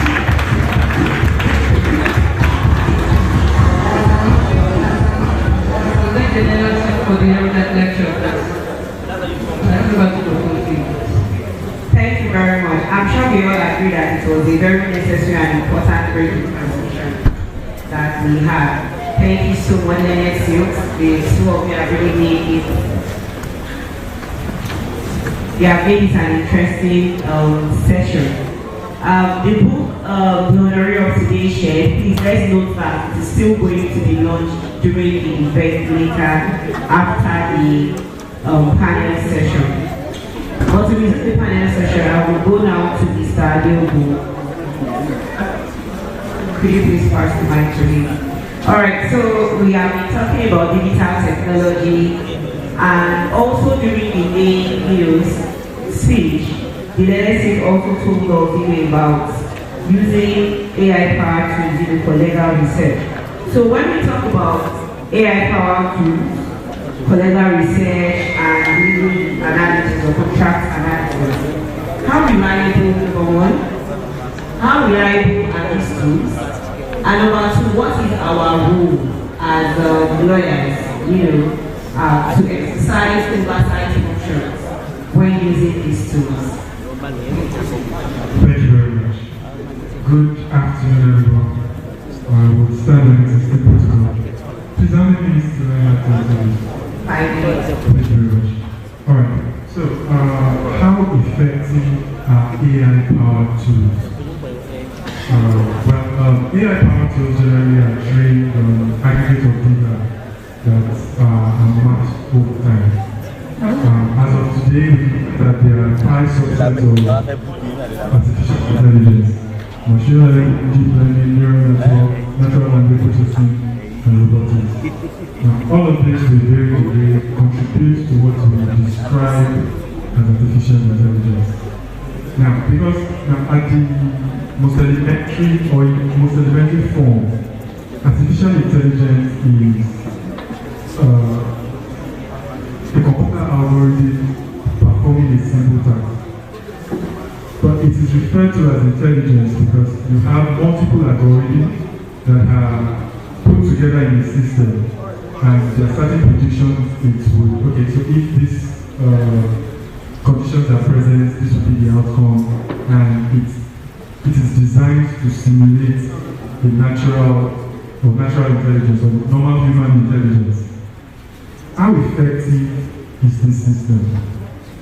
Now, because the system is trained on aggregate of data, it is as effective or as reliable as the data it has access to.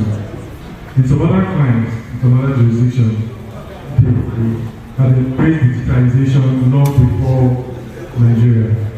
And you have the judicial system such as everything is electronic. So, introducing the AI system wasn't much of a hassle. Layer it on the existing structure. So transmitting data or providing data to the artificial intelligence system was nearly seamless. In the context of Nigeria, a lot of our data is not digitized, and when I mean data, I speak to judicial data or the work that we do. And for most parts, we have privacy consent, which has come to light very recently, and we have the penetration of technology generally in Nigeria. Most people prefer to write longhand. People at judiciary in most jurisdictions in Nigeria still document longhand, and that is only transcribed digitally when the request is made, or I don't think it's entirely transcribed digitally. And this is data that will always be required or is required to train AI systems. So the AI system available in Nigeria, as I'm talking about homegrown AI systems, are as reliable as the data we can feed it. And if we're being honest, we don't have the best data sets for our AI systems. Now, the second part of that question is, what is our role as lawyers in artificial intelligence? Some of that list would be oversight.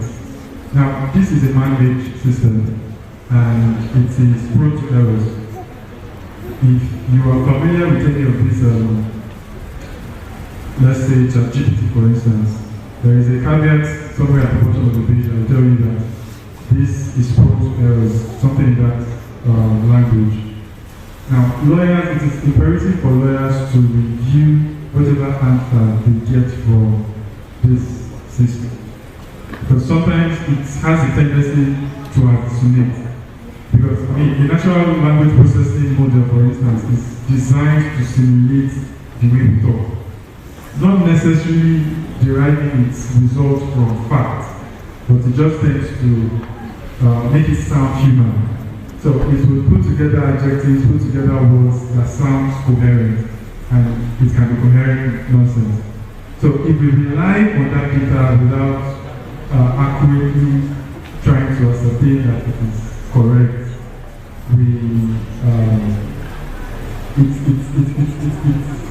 it's a shortcoming of the system. Now, another would be an AI system doesn't know ethical consideration.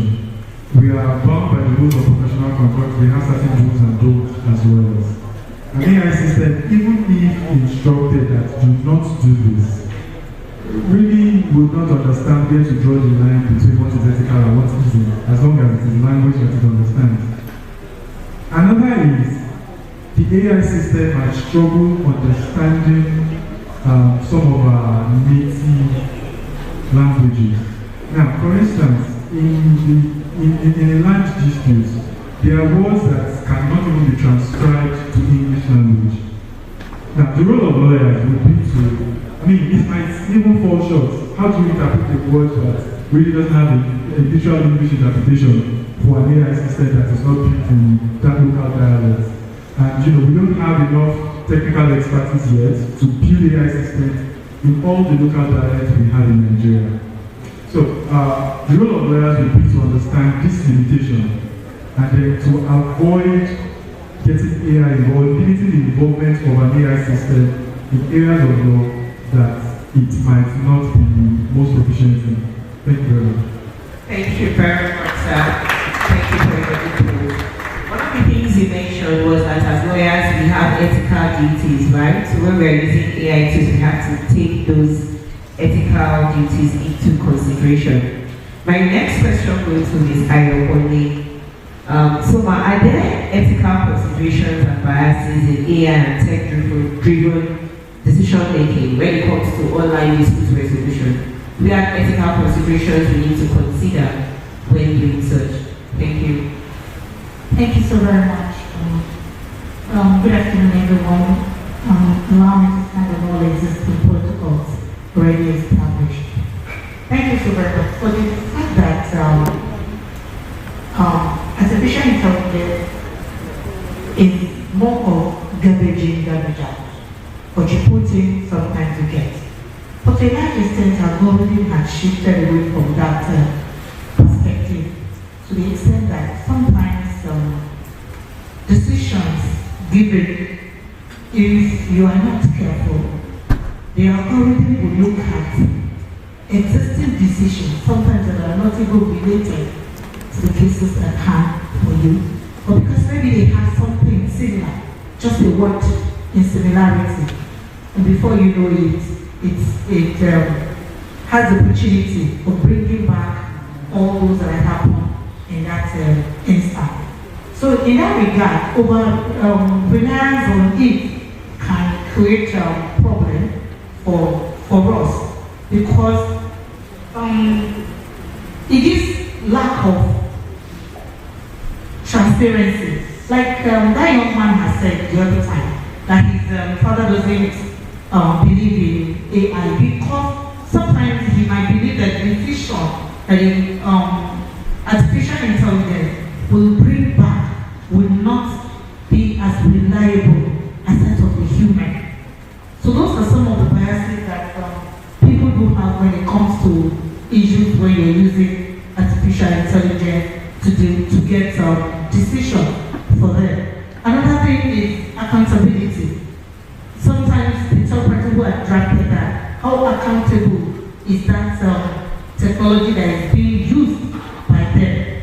So you that is relying on them might not, to a large extent, be accountable for it. That is, the lawyers using them might not be accountable for them. So another one is the issue of the issue of accessibility and digital availability. You know that sometimes you are using this thing, you have issues with your network. For me, sometimes when I'm going to court or when I'm using an online dispute resolution to resolve issues, like the legal senior advocate has said, I'll have like 3 different networks so that if one fails me, the other one will stay with them. Those are part of the biases that we have. Am I sure that this network will work if I begin to use this? Would I be hard? Would my decisions go well with it in that regard? So in that instance, sometimes you realize that these biases are available, they are there, they are a thing of the mind to a large extent. And if we're not careful, it goes straight into the decisions that are being generated, and those decisions do not stand well with us to a very large extent. Thank you very, very much. Now to Mr. Olani, we talked about, the lead speaker talked about cloud computing, storing data in the cloud in our digital legal practice. But she mentioned one or two challenges, but I just wanted to enlighten us again about the challenges that this cloud computing poses, when it comes to data protection of our clients. And of course, we have this duty of confidentiality. She gave an instance, and we know also someone can even have you, the lawyer, and maybe have access to your passwords and things like that. So how do we maintain confidentiality of our clients while still maximizing these digital storage spaces? Thank you very much, Rachel, and permit me to rely on existing well-established protocol. So when we talk about cybersecurity, cloud computing, and allied digital tools that we use, or that we intend now to use for our legal practice, there will always be a danger, there will always be a risk. The same way your physical law firm can be broken into, and your physical files can be perused by people who should not have access to your files. The same thing is applicable with cloud computing.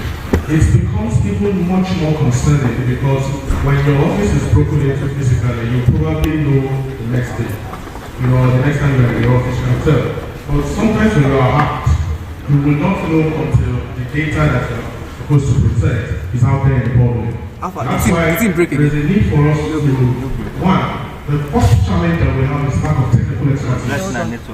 So we can talk big about cloud computing, we can talk big about cyber security, talk big about big data and all of that. But do we as lawyers who are going to be interfacing with all of this data, do we have the technical competence to even protect our data from cyber attacks?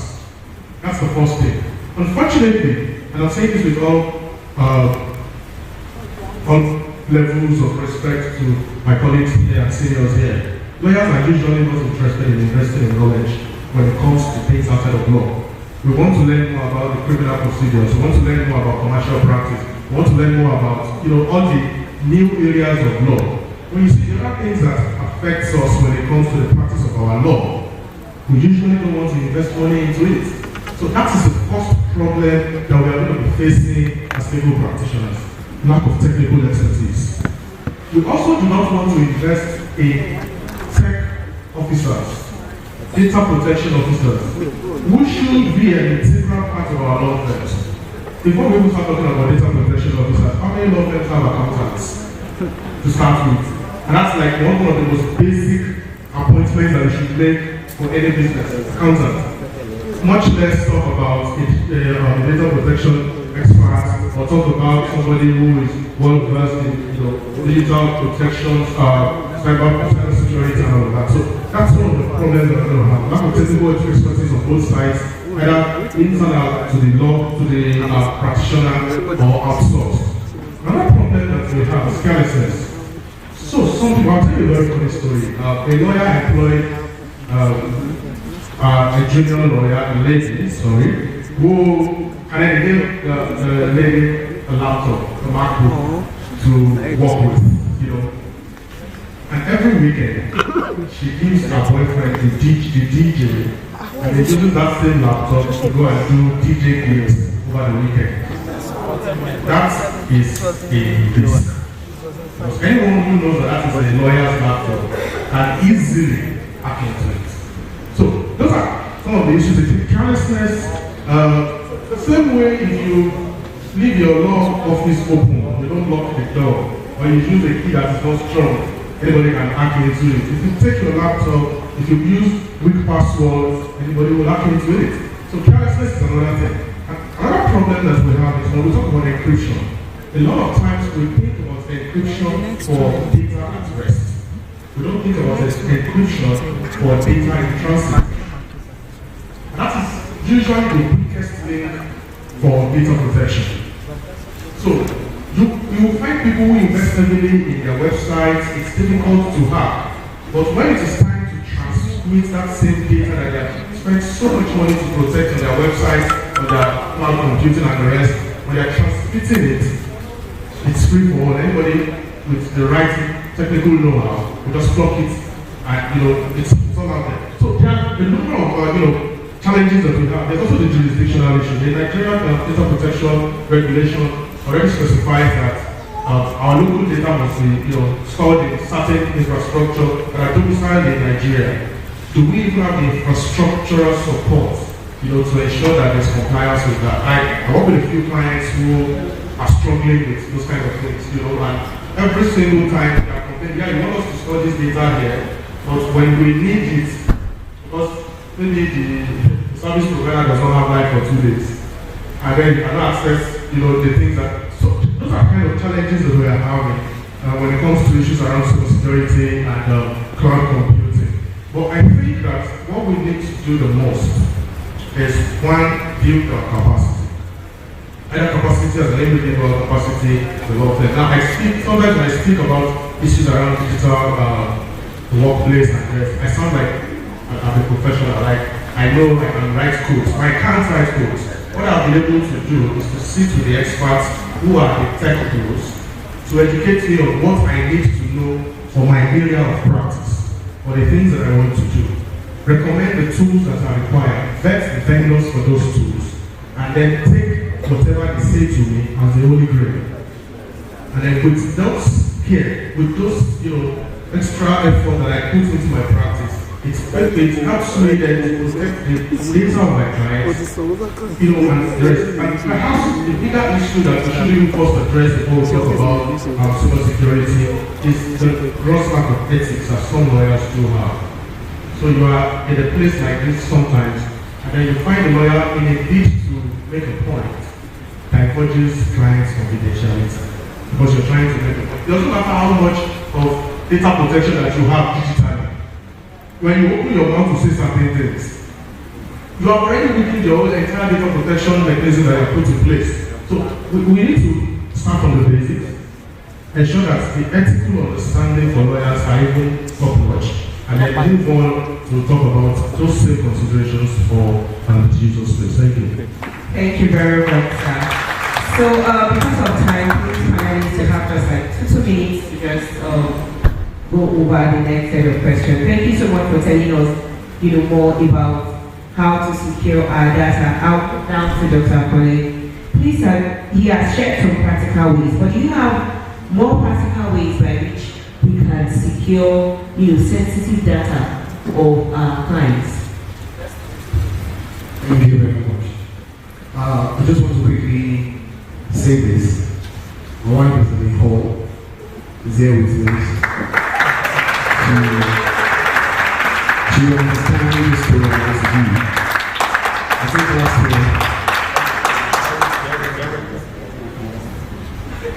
I think last year, the client called me and he said he needed an information concerning a case. That he needed some documents from a case file. That case, I think it's about around 1972, 73, or thereabout.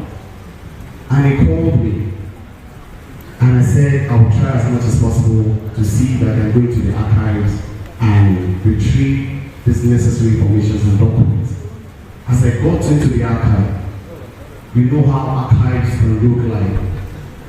Bonds of cases, files, data tag and all the likes. It took us, me and my wife, about 2, 3, 4 days to get the information. And when we got the information, apart from the fact that the file is started, the information, the evidence in those documents are distorted. They're not as comprehensive as it should be. Now, having a file of those years, and clients are coming to you on a daily basis, I want this file, I want this information about my case, something happened in here, this, that, and please, I want you to retrieve this information for me. It becomes a problem. What we can give them at best is few information that they can use, which may not be, in all cases, be adequate. Now, how can we protect our clients' information and data? The last thing Ado-Ekiti was talking about it the other time, that the best form or the best way to secure your client's data or client's information is having it on your laptops, not even in the cloud. Having it on your laptop.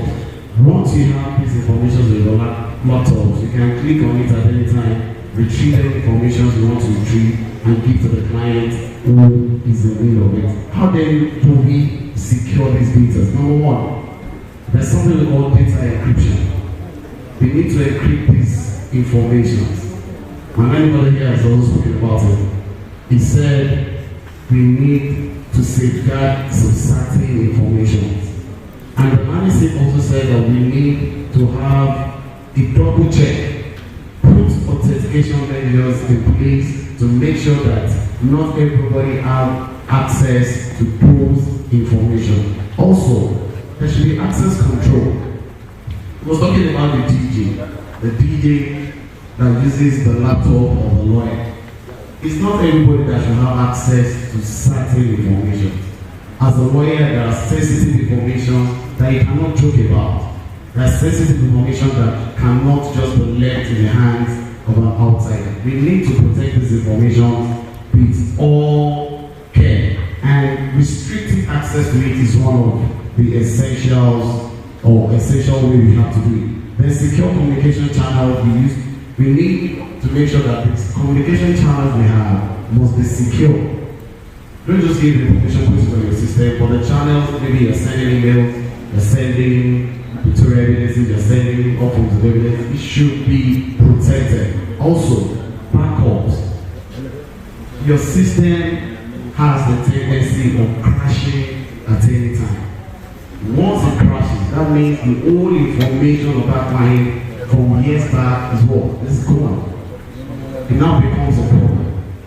It makes you look incompetent when the client now asks you for certain information, you're telling them, I don't have them. It makes you incompetent, looks incompetent. So how do you do? Let us back up this information, have hard drives that are secure, that have antiviruses, that have walls that can protect the information of client. And physical security too. It is not in all cases. You cannot trust anybody. It is not everyone that should have access to where clients' information are. As I am speaking to you now, I don't know what is happening in the chambers. I don't know what is going on behind my back. Somebody can call one of the lawyers, the younger lawyers, and I need this, let me get this information back. And because I've given access to everybody, okay, these are the files, these are the information you need anytime you need it. You can just walk in and get the information for them. And that is all. And they now ask the question, how and when did I give that information? Or we forgotten the fact that you're giving access to people who can deliver or give this information to outsiders when they need it. So we need to protect this data, and that is how we can do it. Data protection, access control, secure communication channels, multi-factor authentication, and data backup. I think with all this, it gives us an edge, or it will enable us to protect the data of our clients in the program. Thank you very much. Thank you very much, sir. I just have one more thing to add, is that don't use the same email address for everything. Your email address for your personal, it's for legal, it's for office, it's for somebody who's doing business, it's the same email address. They are doing giveaway, it's the same email address. A friend told me that she has an email address that she needs all these junk things. So even if anybody she doesn't want to, attack, they're likely to use that. She has one for her office, she has one for professional, one for personal. And it's free to create email addresses. So learn to separate these various aspects, of your life. Alright, Mr. Ado, please briefly, can you shed light on some of the case management software or project management software that can help lawyers and law firms to help monitor their cases, remind them when they need to do this or that we can benefit from? Please just take 2 minutes. Thank you very much for that question. So, some case management software that can be used. Top of mind would be CU. It's an all-inclusive. Please spell for those of us that want to search it. CLIO. It's an all-inclusive software that includes PD, client management, case management, I think office management as well, and even some HR functions.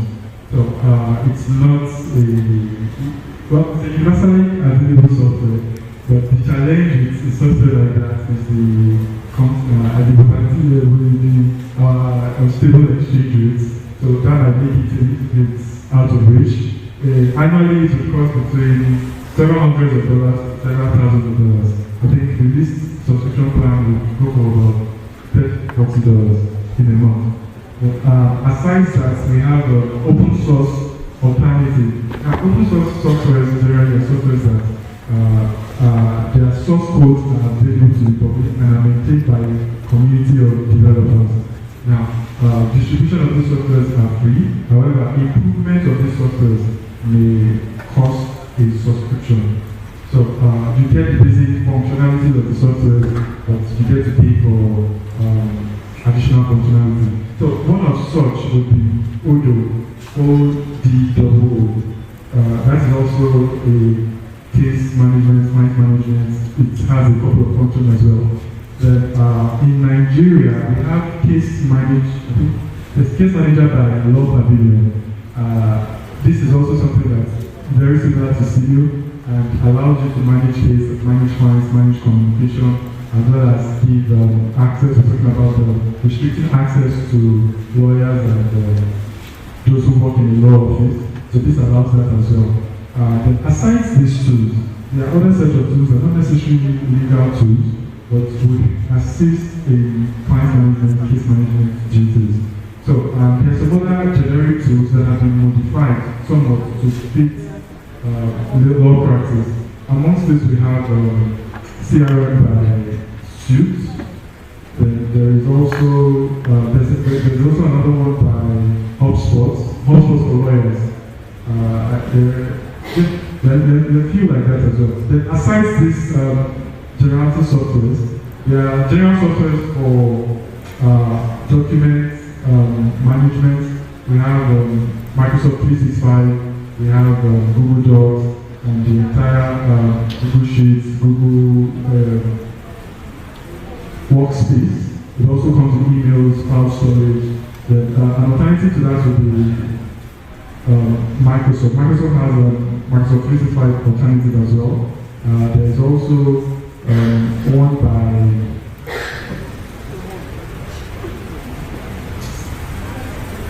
but there are several alternatives as well. I don't want to get into specifics. Now, a colleague came up earlier to ask a question. A young lawyer who is trying to digitize his law practice, and some of these things seem very stiff. Everyday communication can be organized in such a way, or everyday tools rather, can be organized in such a way that you have a thriving digital practice without breaking the bank. What do I mean? For calendaring or for diary, you can use a tool like Asana. It has a free plan, although it's for businesses. But it allows you to assign rules, assign tasks, and also creates sets a timeline for a project. You can assign tasks to specific individuals, create a project, set deadlines, and all of that is available for free. There's also Google Calendar, which allows you to easily diarize your day-to-day, and you can share that calendar with as many people as you want. As a matter of fact, it can even be, the judiciary can also adopt this and make the public calendar available, where just suit number to be available to the general public. And any lawyer who thinks, oh, I also have this matter in this court, just to look up that court's public diary. So this is assigned to this date. Then we have communication tools that everybody here uses WhatsApp, everyone here uses Telegram. The other tools that could also be used, there is this one by Google Chats by Google. There is Teams by Microsoft. Now, these softwares are bundled in a way that they are not just one. For instance, Teams allows you to do chat conversations, allows you to have video conferencing conversations. You can also share documents on such platforms. So there is a plethora of tools available at our disposal. And case in point, I'd like to showcase, I currently work with other partners, and I must appreciate the liberty the principal partner, Mr. Ado-Ekiti, has given me. He allows me to come on board with digital initiative. And some of these things I've just spoken about briefly are things we implement. Now, they don't all work, but we have tried some of them and constantly reiterate on okay, what doesn't work and what does work to suit the clients we are trying to serve, as well as to also ensure that we are as efficient as possible. Because the truth is, the drive for all this digitalization we talk about is efficiency and effectiveness, and it's going to be a priority. We have all these tools available, but we are not really achieving anything with it. So thank you very much. I hope that. Yes, thank you so much. It's really a really practical things to work with. Countess Ado-Ekiti, please, can you tell us, we discussed some of it today, maybe you have other points to talk about. So cybersecurity firms that face law firms, I think we've quite talked about some of them. If you have any additional information for cybersecurity threats that can face us as those in legal practice using digital technology and how to address them. Thank you so very much. I think some of them is basically the issue of data. Our client data is essential. Like the speaker has said, if you put the information of the client on cloud, you're likely to have actually exposed that client to very large extent. And same thing goes on with you as a law firm. If you do not protect your website properly, you can be hacked. And once you are hacked, you have actually put everyone in line, including the employee and your client, everybody. And also the issue of we need to also be very specific when we do this. We look at data protection, the law of data protection. Our clients are major principal person, and our primary duty is to protect them, protect their documents, protect everything that they have given to us, and also the information we give to the court in this instance also. We also need to be very specific with them. So those are one of the things. That's it.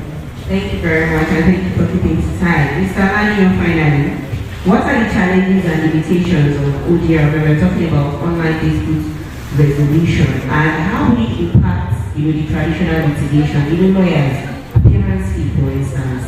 When you charge an appearance fee, before I know, before this, it's not only me that will go, my lawyers too will go, those kind of things. The money we collect for transport with the high cost of fuel will be higher compared to when you just say it's going to be online, they will give me sub money. The sub money cannot be as much as transport fare. That kind of thing. So I'm not seeing that as an instance. So what do you think are the limitations and challenges that ODR will pose to us as lawyers, and at the same time we don't lose our source of income? Okay, let me address the angle of the source of income. And many of the young lawyers that have engaged in this branch before know that I am big on talking about money.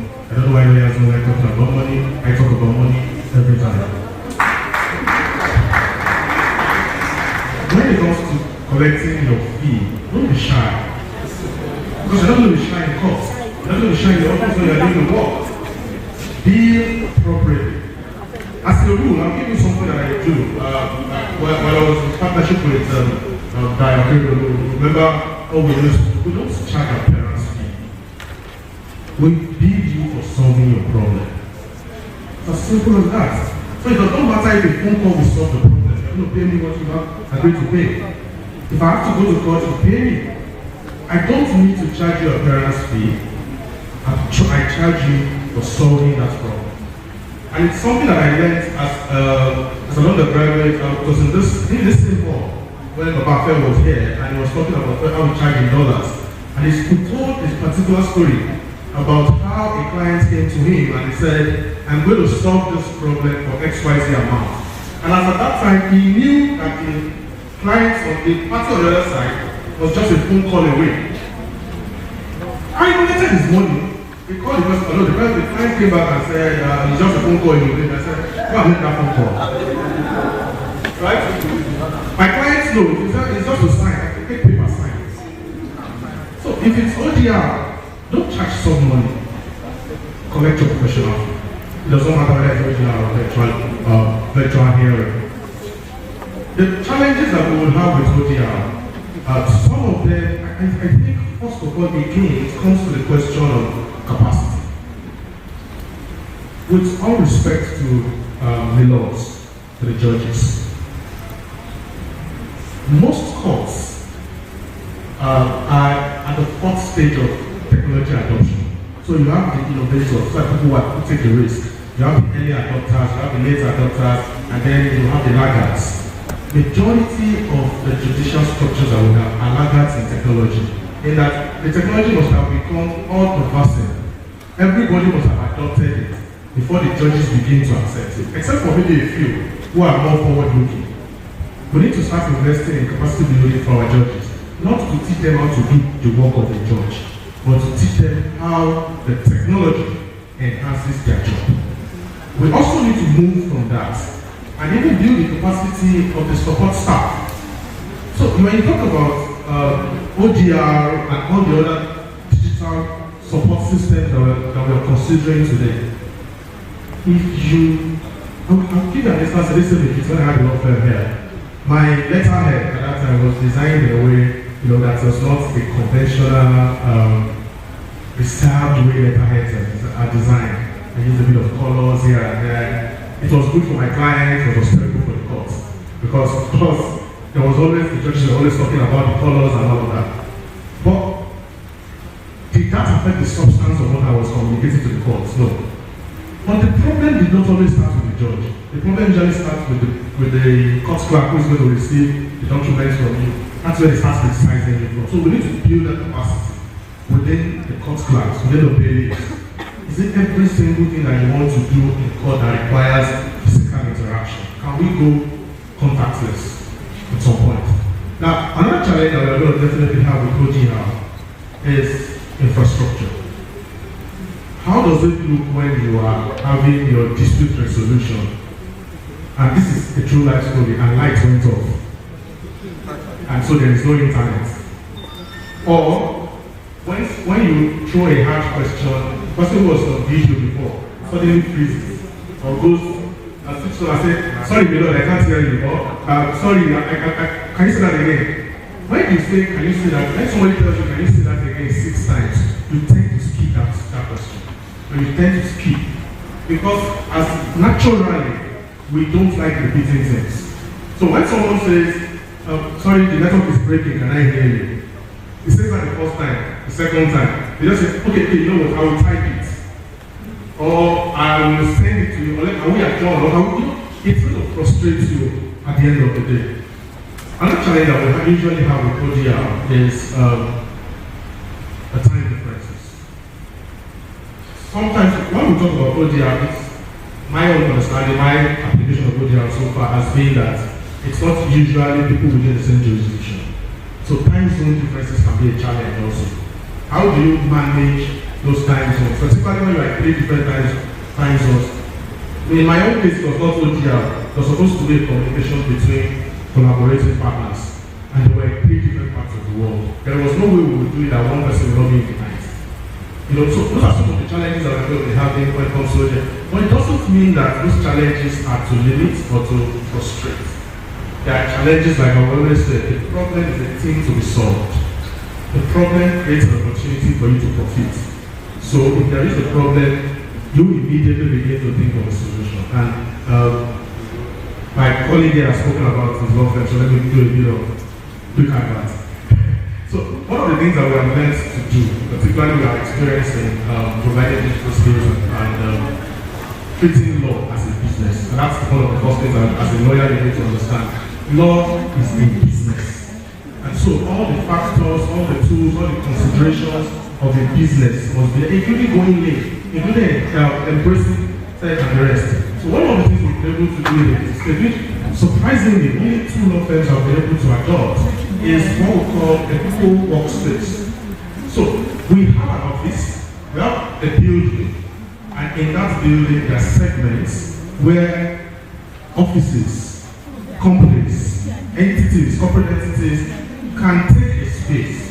And then there is the internet, there are lots of tools that are available to them. But you know what I found most surprising? The attack was done to practically the whole of the state. We have had more tech companies, media companies jump on it. But at the time of designing it, I designed it with lawyers in mind. Because I know what I faced when I started my own law firm.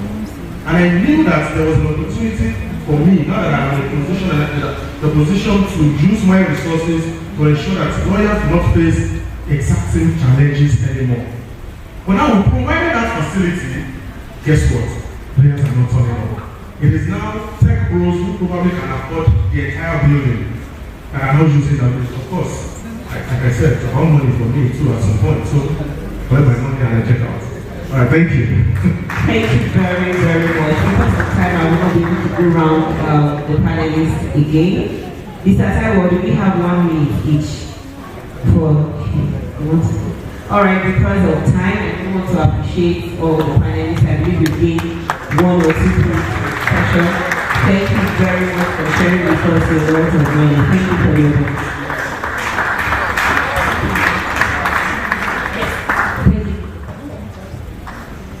Okay, so do we have any questions? Any questions from anyone in the audience? Alright. Alright. Thank you very much, dear panelists. Please, you may go back to our seat. Thank you so much.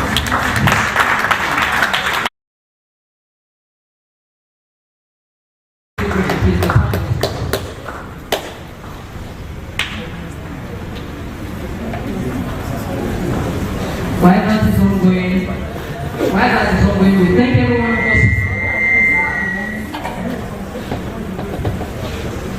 While that is ongoing, we thank every one of us for waiting to this time. We are almost running to the end of this.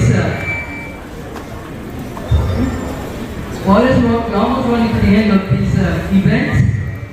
To the end of this event, I thank every one of us for coming this afternoon. But shortly before we go, while the pictures with the discussants is ongoing and the discussion place, while they'll be taking the pictures, may I only use this opportunity as well to recognize Dr.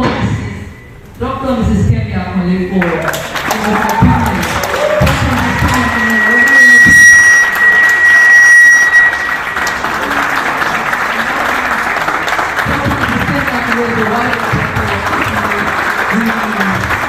Thank you so much for coming. Let's talk more of this story, and I can say it is very funny. Not only recognized,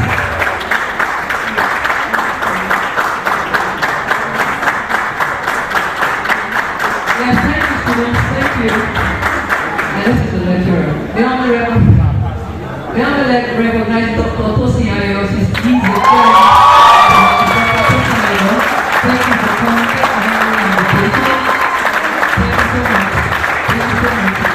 I don't want to recognize Mr. Taylor Perry, representing the Kingdom Board, Thank you for coming this afternoon. As well, we only recognize Mr. Ayo Biologia, the past chairman of Young Players Forum at Ado-Ekiti branch. Thank you for coming, sir. Thank you for coming. We also recognize Ms. Chidi Ebenezer, a friend of the house, a friend of the Young Players Forum. Thank you for coming, Ms. Chidi Ebenezer. And also we also recognize Mr. Awoni. Thank you, sir, for being a friend of the house as well. And also, may I also recognize Mr. Daramola, the Director of Civil Litigation in the State Ministry of Justice. Thank you so much for coming. And also, may I also recognize a very friend of the house. When I say very friend of the young lawyers forum, a person of Mrs. Shade Abiodun. Thank you so much for coming to honor and taking us up. So talking now, within a minute, please. I crave your indulgence, please. Within a minute, please. The top person of young lawyers forum is to just go out to be literal, please. Your attention is needed here. Only we want to say, I only for every one of us, I crave your indulgence, please, to celebrate the first chairperson of chairman rather of the Young Lawyers Forum Ado-Ekiti branch as he celebrates for the 8th birthday today, the person of Mr. Semichayo Aketori.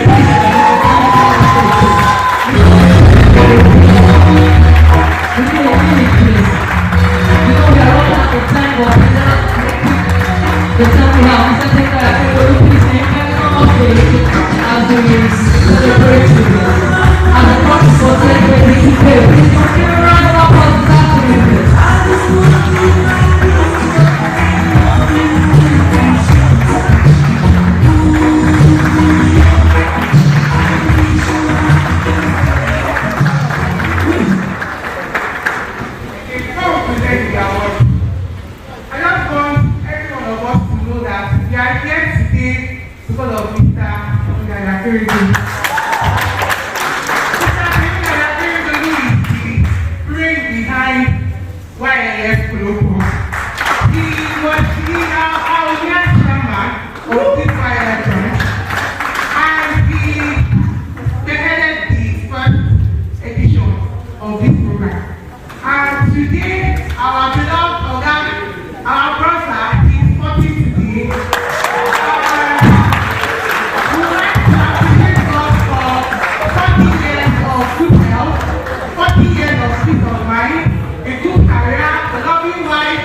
Anything of himself. It was all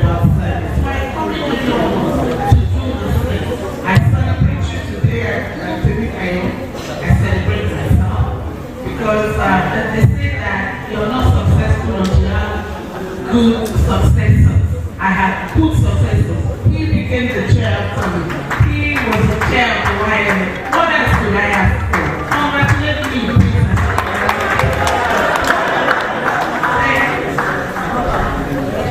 Hello. Please just let me have a word. I always celebrate Ogawa, as we usually call him, is our brother. And I equally celebrate my chairman, Professor Kudukeda, for putting us through. And finally, I celebrate Ado-Ekiti. When he was about the program,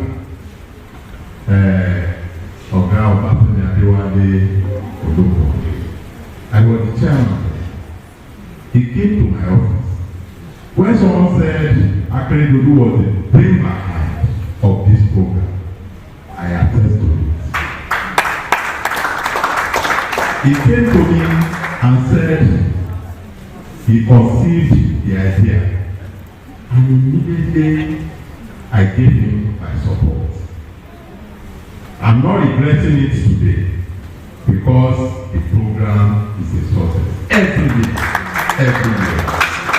So thank you, Mr. Ado-Ekiti, for thinking about it, for deeming it fit, so to celebrate our Oga.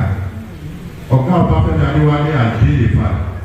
In fact, I was appointed a law officer into the Ministry of Justice when Oga was the Honorable Attorney General in 1999.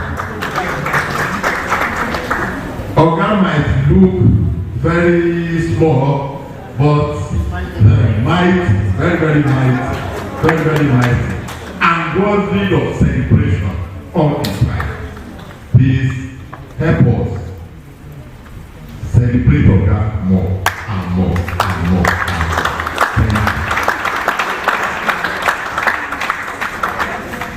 Thank you very much. I know that Mr. Ado-Ekiti will want to give his response, but please kindly indulge us who you will give your response along with the response to give at the end of the phone. So thank you so much. And now, may I only as well recognize Mr. Patrick. Thank you so much for coming. Mr. Adejare, thank you for coming. We thank you for honoring our invitation this afternoon. Thank you so much. So right now, please, we only need every one of us to kindly be attentive as well. The YLF, that is Young Lawyers Forum Ado-Ekiti branch, the colloquium has been instituted, and this is the 8th edition of this colloquium. And now I want to invite, please, can everybody be seated, please? Before then, please, can everybody be seated, please? Thank you. Also, we also recognize Mrs. Odmayo. Thank you so much for supporting me, your children. We thank you so much, ma'am. Thank you so much for coming. Thank you for coming. And also, I recognize Mr. Michael Olanio. He was the first chairman of the first edition of this colloquium. We thank you so much for your support for the Young Lawyers Forum. And then we also recognize Mr. Toluwani Alabi. He has been also supporting the Young Lawyers Forum. Thank you for coming. Please, can everybody be seated now, please? Alright, thank you. So right now we'll be calling on Honorable Justice Blessing Ajileye to kindly, to help us give an award to the chairperson of today's event, the person of Professor Mrs. Kudukeda. Professor Mrs. Kudukeda is very instrumental to the institution of Young Lawyers Forum in Ado-Ekiti. Please, with a standing ovation and a round of applause, please, can we kindly welcome Honorable Justice Blessing Ajileye, please? Alright, thank you very much. Please be seated. Before I present the award, since this is the opportunity I have, let me quickly acknowledge the YLF executive for putting this program together this year. I seek your permission to take my leave immediately after presenting this award. And on that note, I celebrate the honoree. I celebrate everyone present today. Thank you very much for coming. Back to the first person that will be receiving the award today really young, when we were young, when I was a young lawyer and the young lawyers as they are today. I want to thank you for your investment in us. I will not forget one of the impacts you made in my own life. You know, I'm also a practical, I like giving practical examples. I remember the first law week you had as a chairperson of the Nigerian Bar Station in Ado-Ekiti.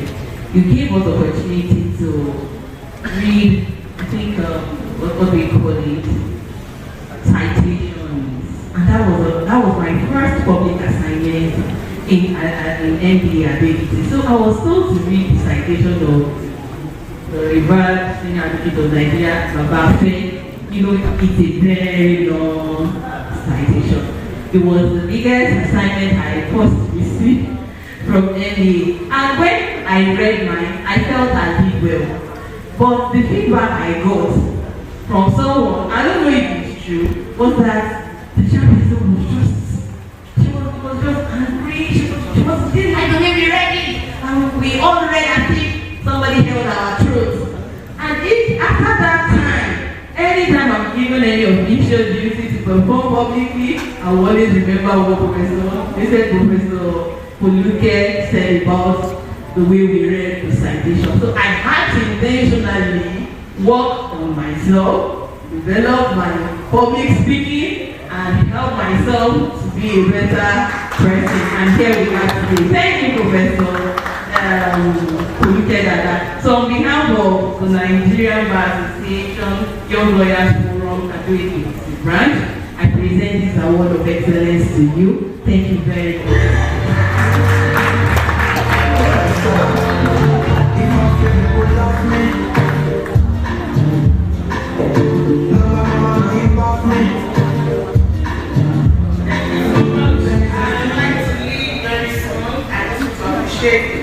Young Lawyers Forum, I love you all and I know you go places. One thing I say as a teacher is that you teach students something and they take it and they bring it into greater things. And in the next few years, 5 years, 10 years, but when you come back whatever it is, you find out that they are already made. When I go for conferences, I see my students, I am very, very proud. And now for you students, your students now, in a few years to come back. And for the young lawyers, I know that I remember Honorable Justice actually I used to be the one commanding, or she's the one commanding us. Because when you get to Akoya, to Twenty and Shiva, I show utmost respect, you know, for our profession, respect is so important. When I appreciate you, the young will become old. The small will become great, and greater are the young ones as they go forward in life. It's a new world. I appreciate you. I'm proud of you represented. When we criticize you, it's for good. When we encourage you, it's for good. I am still being encouraged by the learned above and some other people. Thank you so much.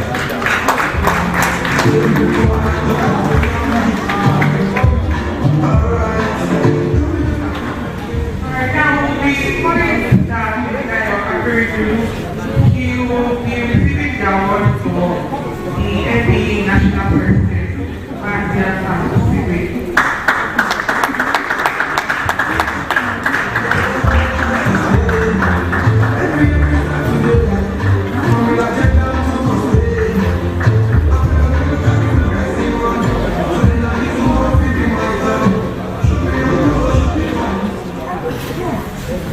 This award of excellence, award of the pillar of support, presented to Mazi Afamu Sigwe, SAN, represented by Mr. Timida Yakebulu, the birthday boy, in appreciation of your exceptional support to the Young Lawyers Forum Ado-Ekiti branch over the years.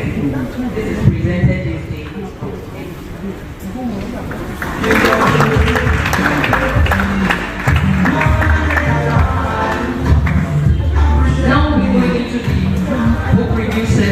Before going to the book review session, we had use this opportunity, this medium, to recognize the State, in person of Mr. Osheni Ajayi. Thank you for coming, sir.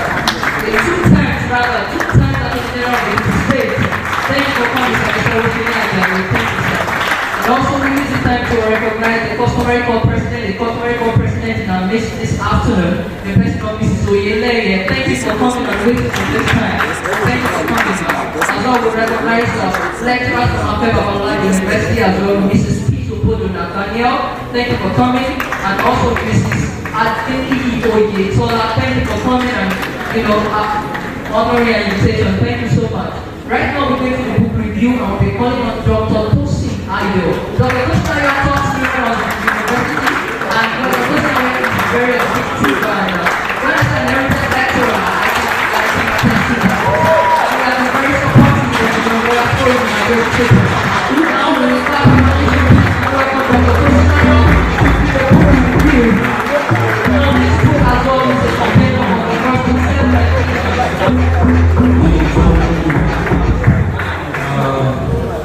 good afternoon at this today. It's my pleasure to be here to review this book.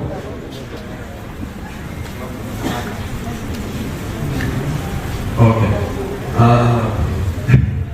We would have to have a review of the review. There from day one, when we started this program. I remember I read the citation of the landing slip on that day when former MP President Augustine Alege, President of Nigeria,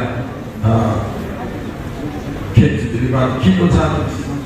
But today, I don't know, even though they're giving me just 10 minutes to speak to this book, which I commend to everyone to have. And there are two things I don't do. Money and words. That's why they call me water. Okay, today part of what we want to do is to be able to see parts of what we are doing. And we're going to have like a quiz after the book. You can tell us the 7 topics with those who actually wrote them. I'm not saying you should jump, I'm only giving you a quiz. We have the cash prize of the moment. So the limited edition was written by Augustine Alege, and you have the title as the Nation of Nigeria Structuring Secession or Status Quo, which way forward, Nigeria 57. And they believe that Nigeria was at the stage of evolution, in which case, as an indivisible entity, we could not divide whether we should go ahead, we should dialogue, and in some cases use brute force when it comes to structuring Nigeria.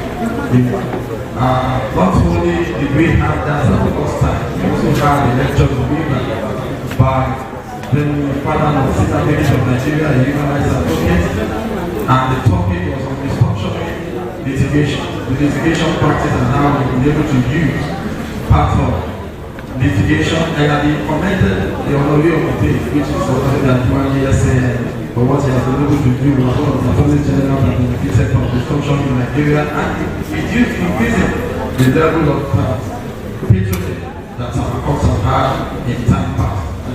Afterwards, we were also able to, the second one,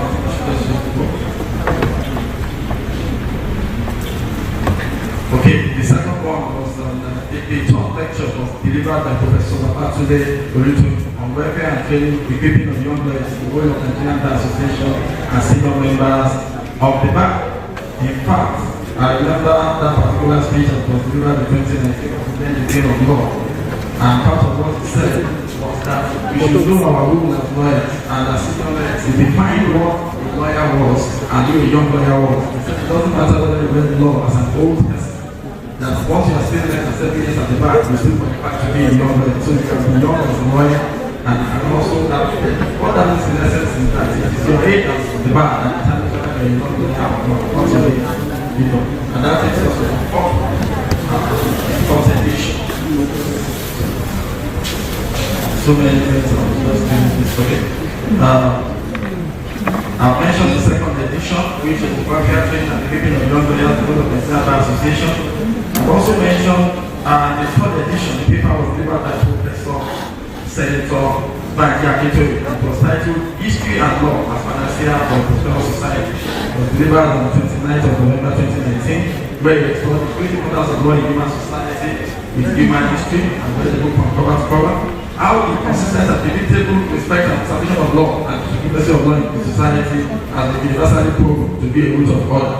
He also concluded that the only form of traditional society, that a society can open and embrace itself, and as such we will not do anything without the rule of law and respect for human society.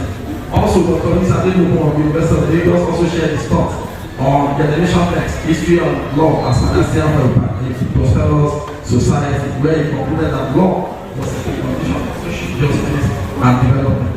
The first paper was delivered by Chief Mike Ezeko of the SAI and titled Beyond Answers, What Are the Prospects of Young Lawyers? He delivered this lecture where he established the legal profession and some of the challenges that lawyers encounter, from lack of job opportunities for young lawyers, lack of mentorship, lack of older and senior lawyers, lack of funding, lack of the pep structure, this attitude to more personal branding exposure and all that. And the fifth edition was delivered by the current president of the NBA, the person of Mars, the Japan was CBSN, and the topic is making a choice between innovating, succeeding, and dying out, where we explore the new frontiers of law, ethical law, intellectual property law, tax law, blockchain, and cryptocurrency law, artificial intelligence, cost and entertainment law, cyber security law, among others. And he concluded that citing the growth of lawyers, that even though lawyers are businessmen, but lawyers in business but they are not businessmen, and we should be able to have that striking distinction. And that is also the last but not the least that was delivered by Deadless of which is empowering young lawyers and leaders, which is exploring essential skills, people's and ethical experience for advancement in the legal profession. He was able to tell us what empowerment was, what empowerment was not, who is empowering who. Sometimes many of us who are still seeking empowerment is not empowerment we need, but emancipation. He was talking about attention to detail, how we can have organizational skills for time management as lawyers, neutrality, persuasive communication, interpersonal skills, financial skills, and many of that. He also mentioned what our choices are, development of young lawyers, and mentorship, empowering and privilege is a requirement. How we should learn practitioners and position ourselves strategically. We also offer it for free, how we can offer it for a fee. Education and some of the other projects that we suggest. We gave us tips as young lawyers to achieve excellence in profession and education, practicing persuasive skills, learning techniques, conflict resolution mechanisms, and all that. And he concluded that lawyers are no longer just legal practitioners, but we advisors. Our role is to solve human problems. And that's what he said. Essence, in fact, that the other name for a lawyer is a guy. And what the lawyer means is for living is a guy. They are part of the university principality to do many things. I don't think I should do another lockdown because of the quiz. If you'll be able to get some of the topics and those who deliver them, even if you get 4 out of 7, I think that's what aspect of the purpose of this book review. Before I leave, also be inviting Professor to look at that to give like I was able to pass with the information to the second book. Okay, I think we lot of progress. It's good that I have a and you're the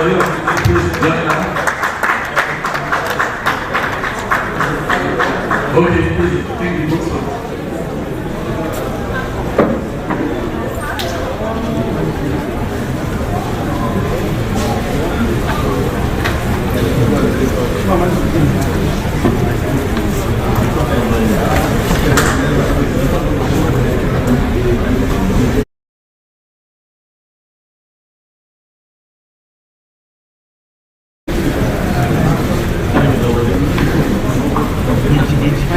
Thank you very much. And it is my great honor to acknowledge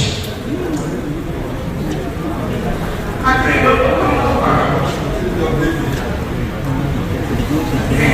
really feel honored to be standing next to a two-time Attorney General of the great Ado-Ekiti State and the president of the local himself. We used to call him the bulldozer general. And this is a man that trusted me, that believed in me so much, that when I was in the US for some time, he appointed me in the National Executive Committee meeting held in the meeting. And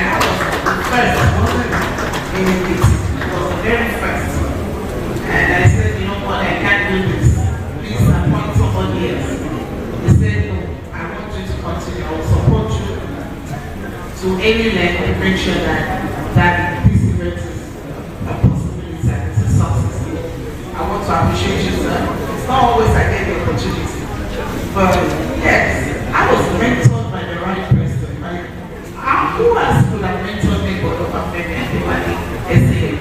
And because of the way he mentors his people, it teaches so much about honoring you and appreciating you. And we never see him anywhere without him saying the yellow deal to buy. Before I became the yellow deal veritasian, the bar always called me yellow deal. And I attribute that to the prophecies that Baphomet himself proclaimed. So it's an normal privilege and a great honor for me today to present this book. It's a compendium of the lectures that have been given in this very place for 7 years. The 8th is what we are doing right now. But for the first 7 years, all the lectures that eminent lawyers have presented in this book have made it into this compilation.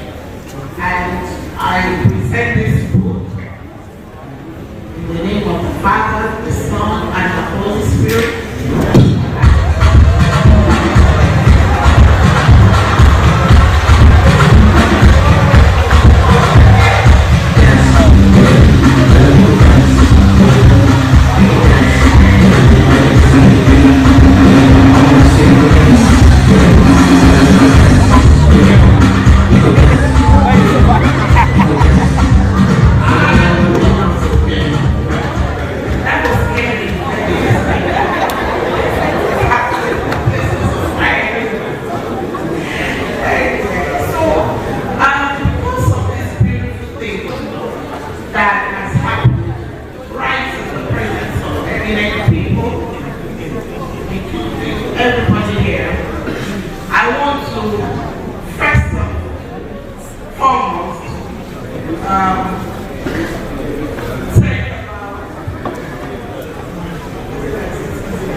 It is done, not for him to do.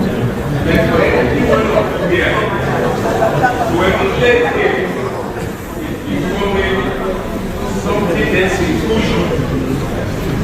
We call it another government and equality.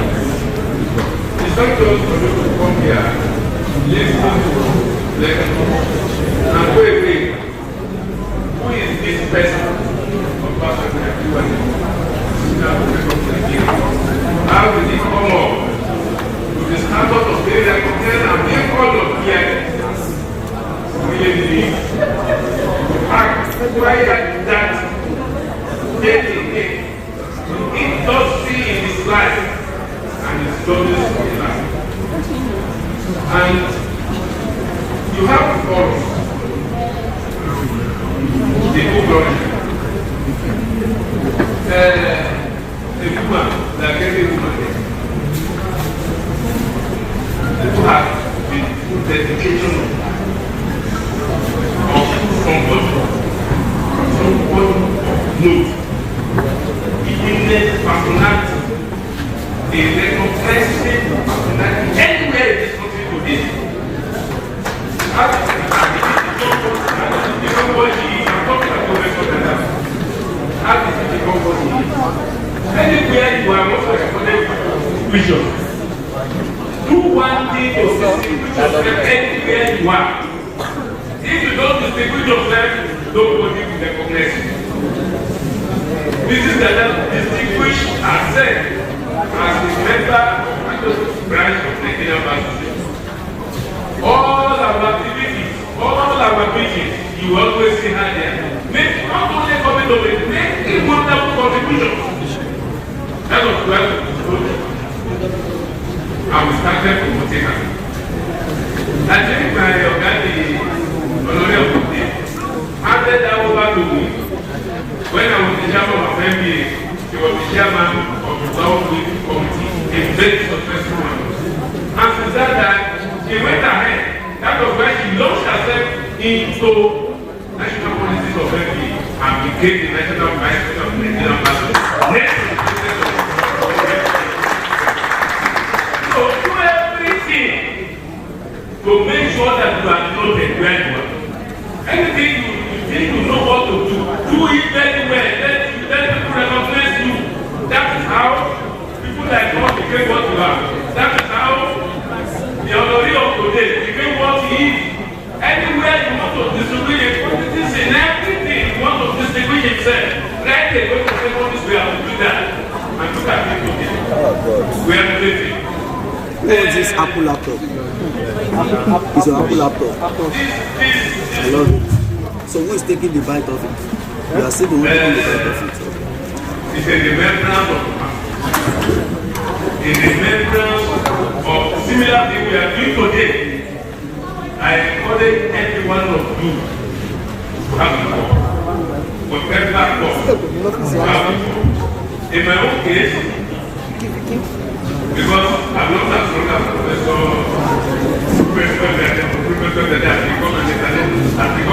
Charging on so I will buy 5 of this on my phone.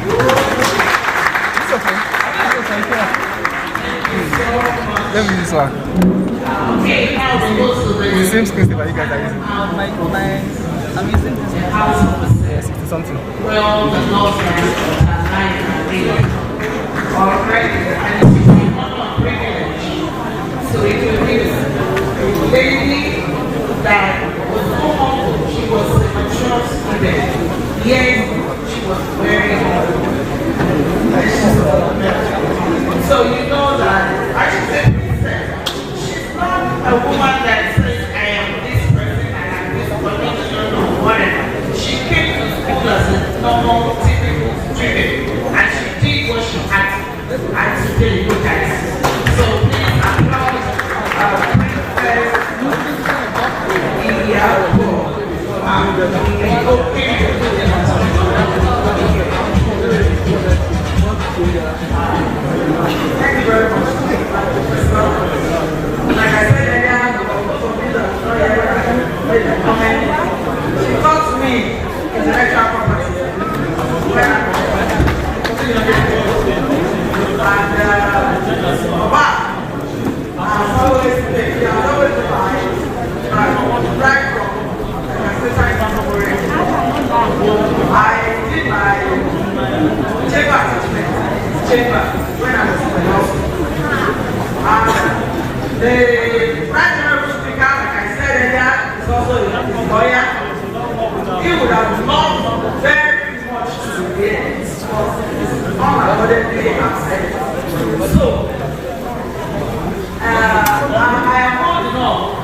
times 5,000 by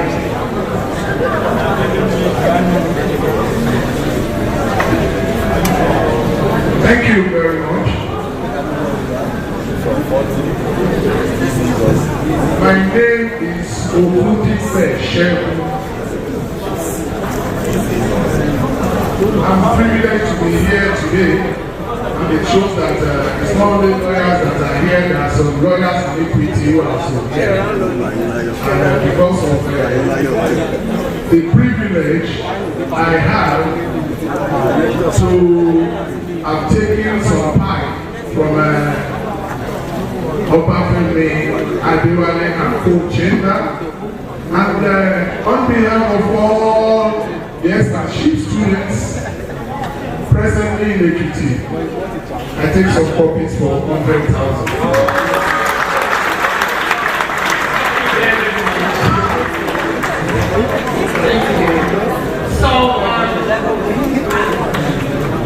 Yes, Madam Chair. Please, I just want to, dear students, hello. We want to commend you for your patience, for being well behaved, for listening attentively to the lectures and the contributions, and for making your lecturers proud. Please applaud yourselves. For every student that registered for today's program, my law office will purchase a copy of this for you. Everyone.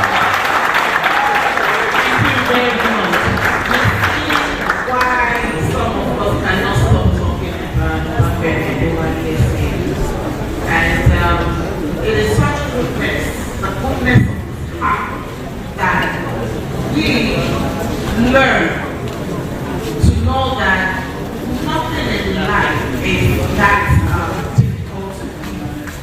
You have somebody who is always giving and caring, and this is what we love to see. So I'm just taking some steps forward to really take a good look at the people here. Seniors, can you please identify yourselves? Please, seniors. Okay. Are you coming to the page?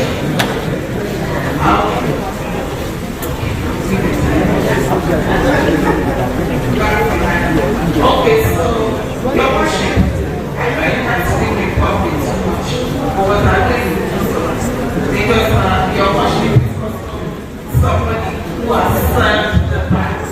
That's Mrs. Fuluke Mandinse, Fuluke Oye-Lenye, and she really has done a lot for this branch. You see these two people, Honorable Justice and Chineye, Mrs. Fuluke Oye-Lenye, they were always in here, doing everything that we needed to, serving food, distributing paper, taking our money like mothers and children, financial welfare. So when I tell you that she served, when I tell you that she would also, there were times that we would assign tasks to her, and she would gladly do it, and we would go places, and she would go with us. She had a young boy, a young son, and the boy always grew up here on the floor of this house. And today, see where she is. And I pray that God will take me to greater heights. I'm waiting for a good news for you. And that good news I'm not going to spill until it is spilled properly. In the name of Jesus, you will get it. Shadi, how many copies are you presenting with me? Shadi, come on, Shadi. She's a big girl in politics. When you say MBA today, there she is. I remember when she got to me that she was a joke then. She was so sweet, and she got married. And we all were so anxiously waiting for her to get pregnant, because we wanted to know where the pregnancy would be. Well, look at that, it was a wow. All right. I will sing Shade is loyal. I met Shade in Europe. And today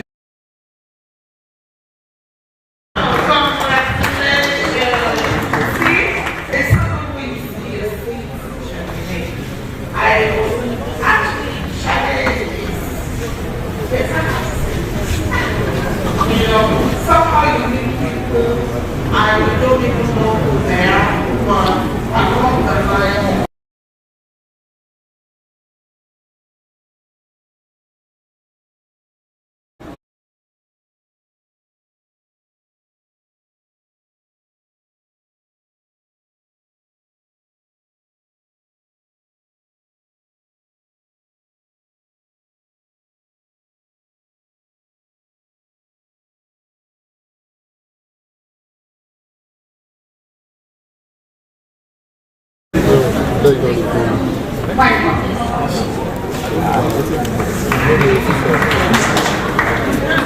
Don't go.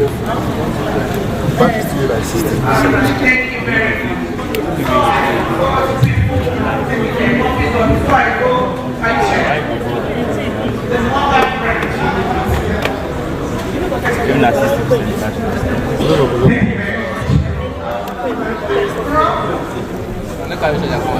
much.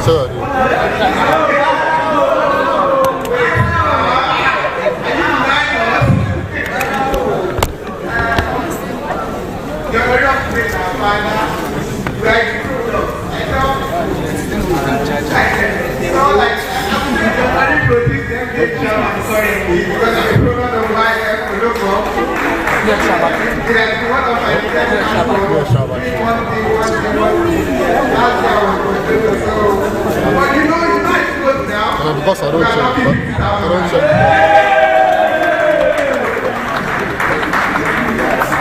Okay, thank you so much for sharing.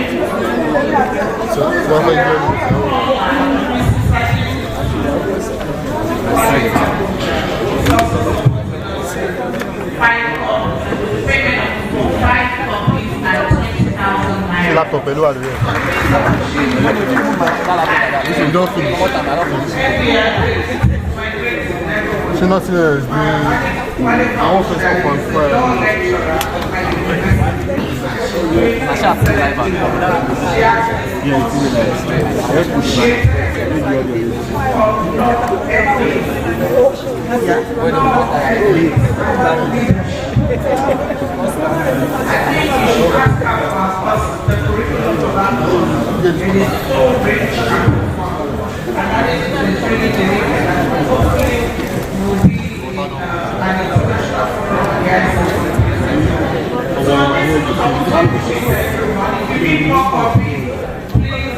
Don't hesitate to call the wine there. Students, I appreciate you. Students, I appreciate you. I'm happy to think that what the university. I wish you the very best. Thank you. Please don't give a round of applause to the chairperson, please. Please, a round of applause to the chairperson, please. So please, this is a very important session. Thank you so much. Thank you so much. This is a very important session. Please, can we have one last place? Please, our important session. We only have, please, let everyone be seated as we welcome invited to the Nigerian Law Publishers, rather, the publishers of the Nigerian Law Report. We have some 3 pieces of those that are present, some books to be presented. Please, can we have a seat, please? Can we have a seat, please? We have some books to be presented by Nigerian Weekly Law Report, by Nigerian Law Publishers, rather, the publishers of the Nigerian Weekly Law Report. I'll be inviting them down to have a discussion with us. Please, can we have a seat, please?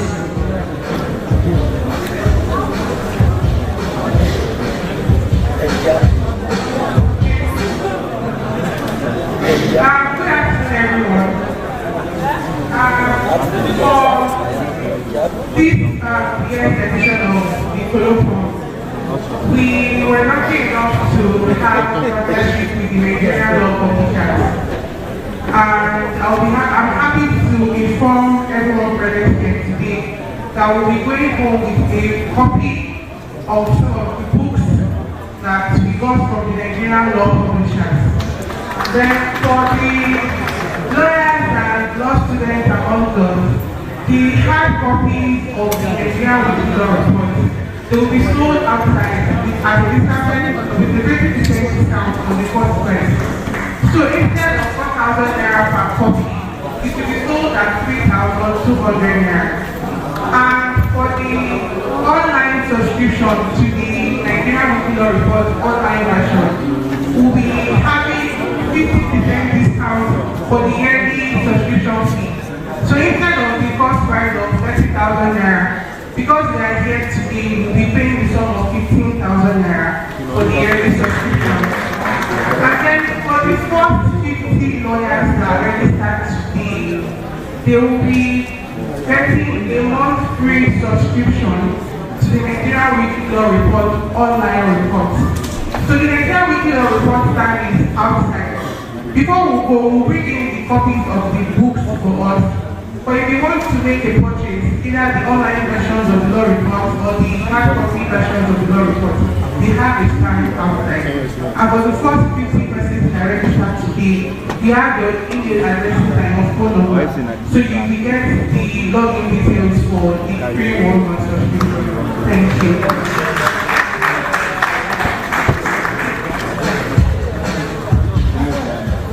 Alright, now we are going to the end of this event. One more time, we appreciate everyone for coming.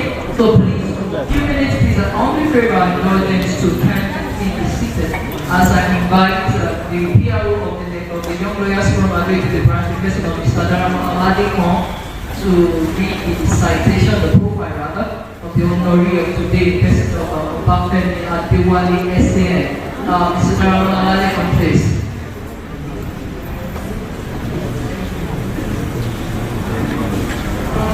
While before it comes up, one more time, like so far we've learned about how we can inculcate digital technology in our various law practice. Like I do tell people that the law practice as it is more than the regular traditional court litigation. In fact, more than litigation, we can do a law practice in our various forms that we can inform today about ODR, online dispute resolution, learning and other process. And also we can invite other aspects of technology. Now that we have different types of technology, we have now cryptocurrencies. How do you introduce and involve cryptocurrency as part of our legal practice? These are some of the things in which we as lawyers, we as senior lawyers can do to boost our practice in Nigeria. Because it's our ISO. For there to be a legal situation, I won't call it a problem, a legal situation, and we are bringing in lawyers from other jurisdictions, from UK, from Canada, from Ghana, to solve legal solutions, to solve legal problems in Nigeria, legal situations in Nigeria. So I'll involve you, indulge us rather. So please let us take all the statements that we have today, let us do all to work on them. Alright, please. Please help me around about the take on the stage.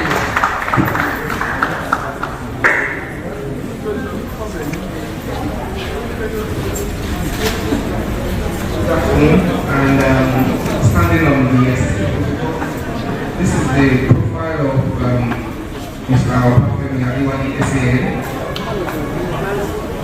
and Mr. Bafemi Adewale SAN is stepping over.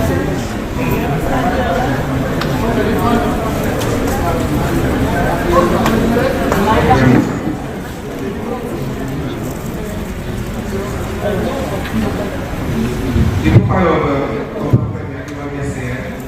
Bafemi Adewale born 22nd August 1997 at Ado-Ekiti, local government of Ekiti State.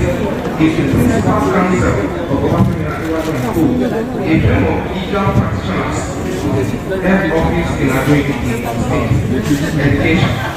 Adewale had his primary education at St. Paul's Primary School in Ado-Ekiti and St. Benedict's Catholic Primary School at Ado-Ekiti.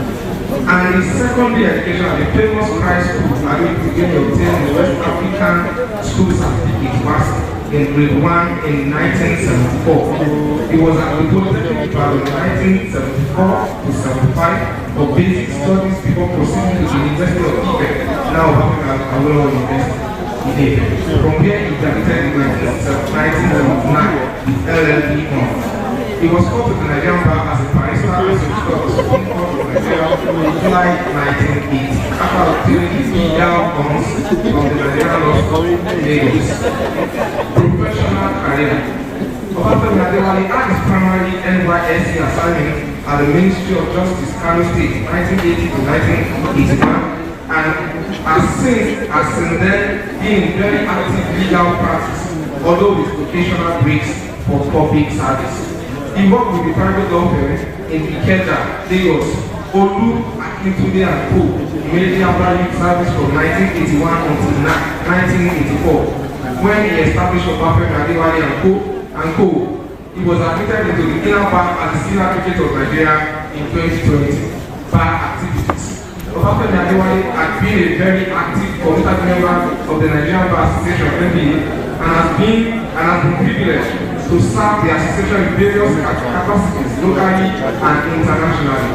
This includes but are not in any way limited to Assistant Secretary Ikeja Branch 1983-84, Second Assistant Secretary National 1985-86, First Assistant Secretary National 1986-88. Vice Chairman Ikeja Branch, 1989-90. General Secretary National, 1990-91. Council Member, International Bar Association.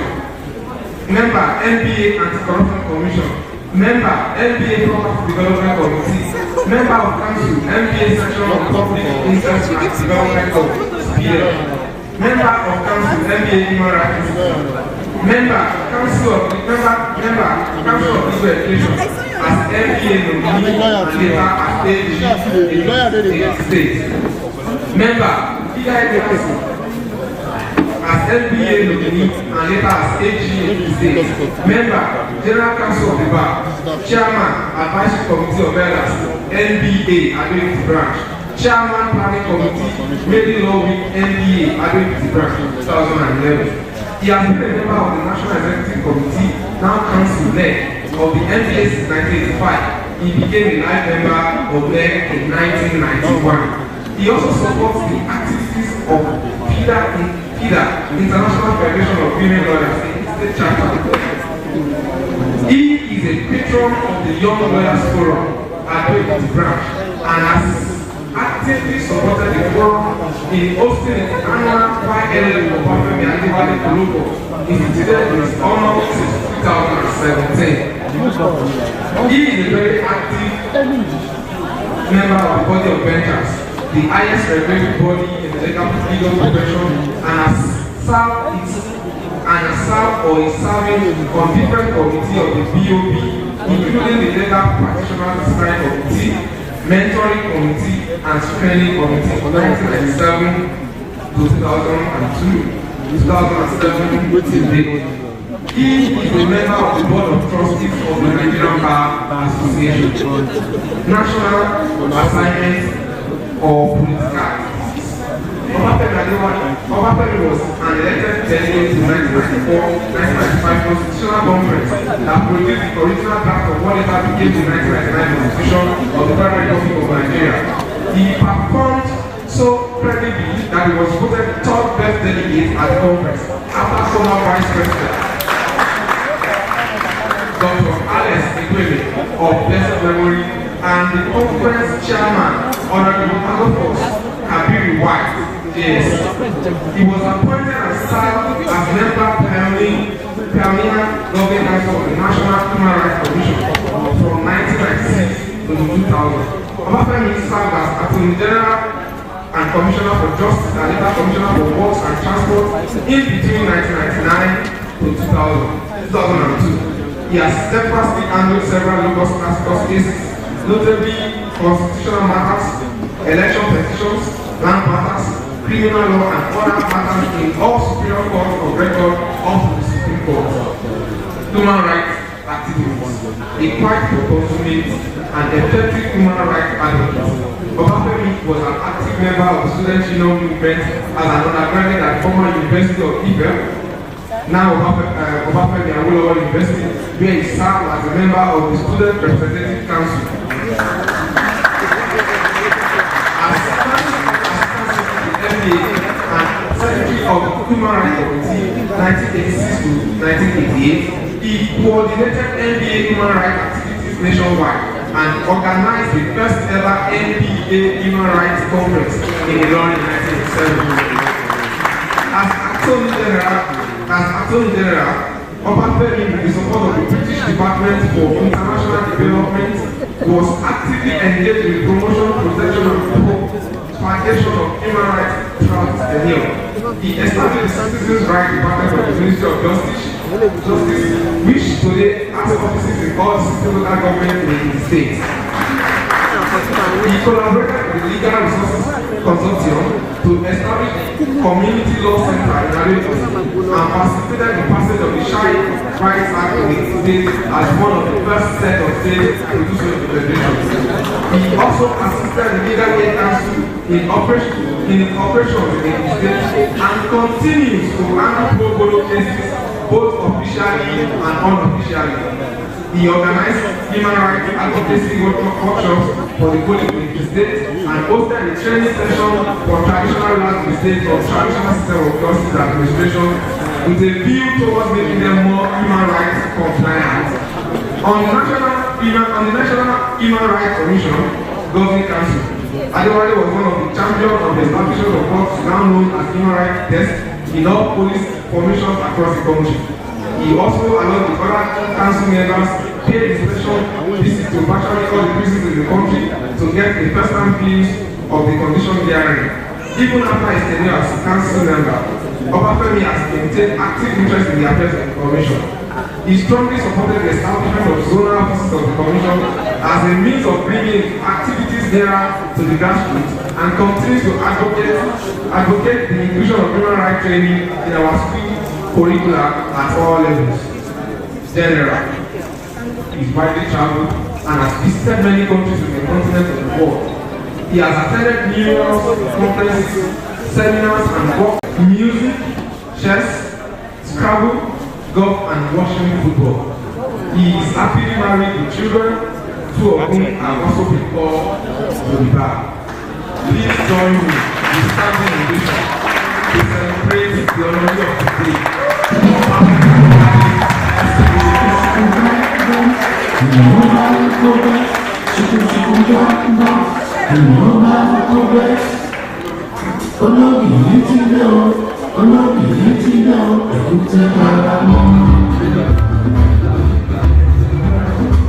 Please be seated. Thank you very much. Thank you very much. Before I speak, I crave your indulgence to allow me to invite to the podium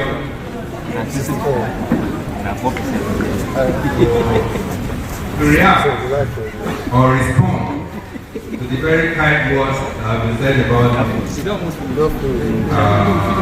as the innovator and owner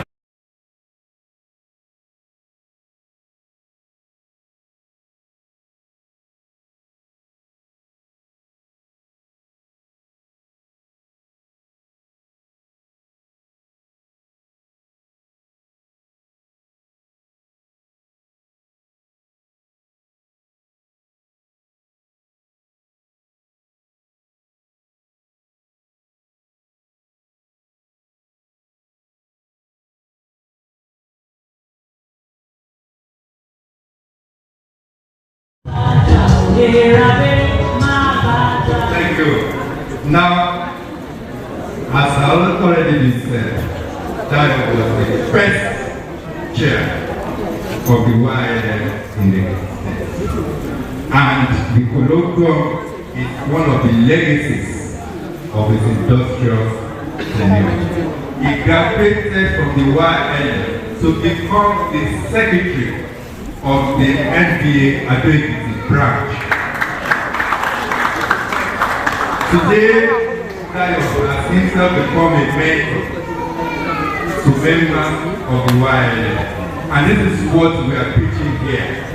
To raise others, you don't lose anything by raising others. A candle loses none of its light by lighting another candle. So it's a pleasure to invite young, 40 years young, Senator Ado-Ekiti to speak with us. Thank you very much, Grandpa. Well, when I saw him this morning and I saw the wisdom grade, I said, well, our guy accepted the fact that he's an elder statesman completely. He has accepted the fact. Thank you for making it. We will see. I know Shade is very happy about this. Mr. Yogi, please come up here and join me. Because it takes about a number of people to build a lasting legacy. Ayubi was the chairman that came after Ado-Ekiti. And after Ayubi, we have now had Jesu Tola. Jesu Tola is a comedian. Actually, this is going to be here.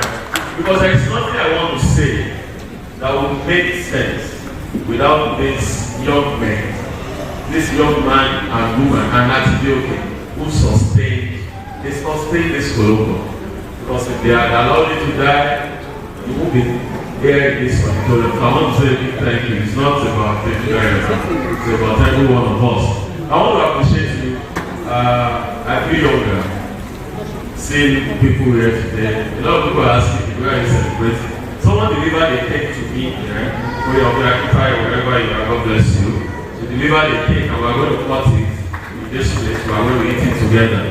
I appreciate you, sir, for accepting the honor that we give you there. Not knowing that we were doing ourselves the honor. I was looking at Tamilore when it was on the discussion panel, and I discovered that whatever you are planting, plant a tree, not because you want to sit under the shade of that tree, but for generations to come to sit under it. Tamilore is a young lawyer who practices the law firm, clear water patterns. And today, we start on that path that we started 8 years ago. I must appreciate Dr. Professor Olukeda. We have always got up here. Now he's here, big here, as a company. So I want to appreciate you, man. I remember quite well that there was a year she said, young lawyers, you are going to be the planning committee for the law week. That was the year that Zama SA visited Ekiti. We planned it. Fortunately, my Lord Justice Akile is no longer here. She was the secretary of YLF while I was chairman, and you can see how far she has gone. I appreciate Shade to have been on this journey together. Shade looks young, but she's very old. I should do something today that I'm still going to quiet out. She posted a picture for me. My picture from 50 years ago. She posted it today. Don't worry, I'll come for it. So, Dr. Taiwo Midori, the chairman of NBA, has served as chairman planning committee of this colloquium. So we'll keep moving. You can't be invested in this colloquium and not move on. So I am calling on all young lawyers who are doing it in branch or across the state. If you want to really move and you want the trajectory to really be known, join in organizing this event at least once in a lifetime. So I appreciate you. I appreciate Taiwo as well.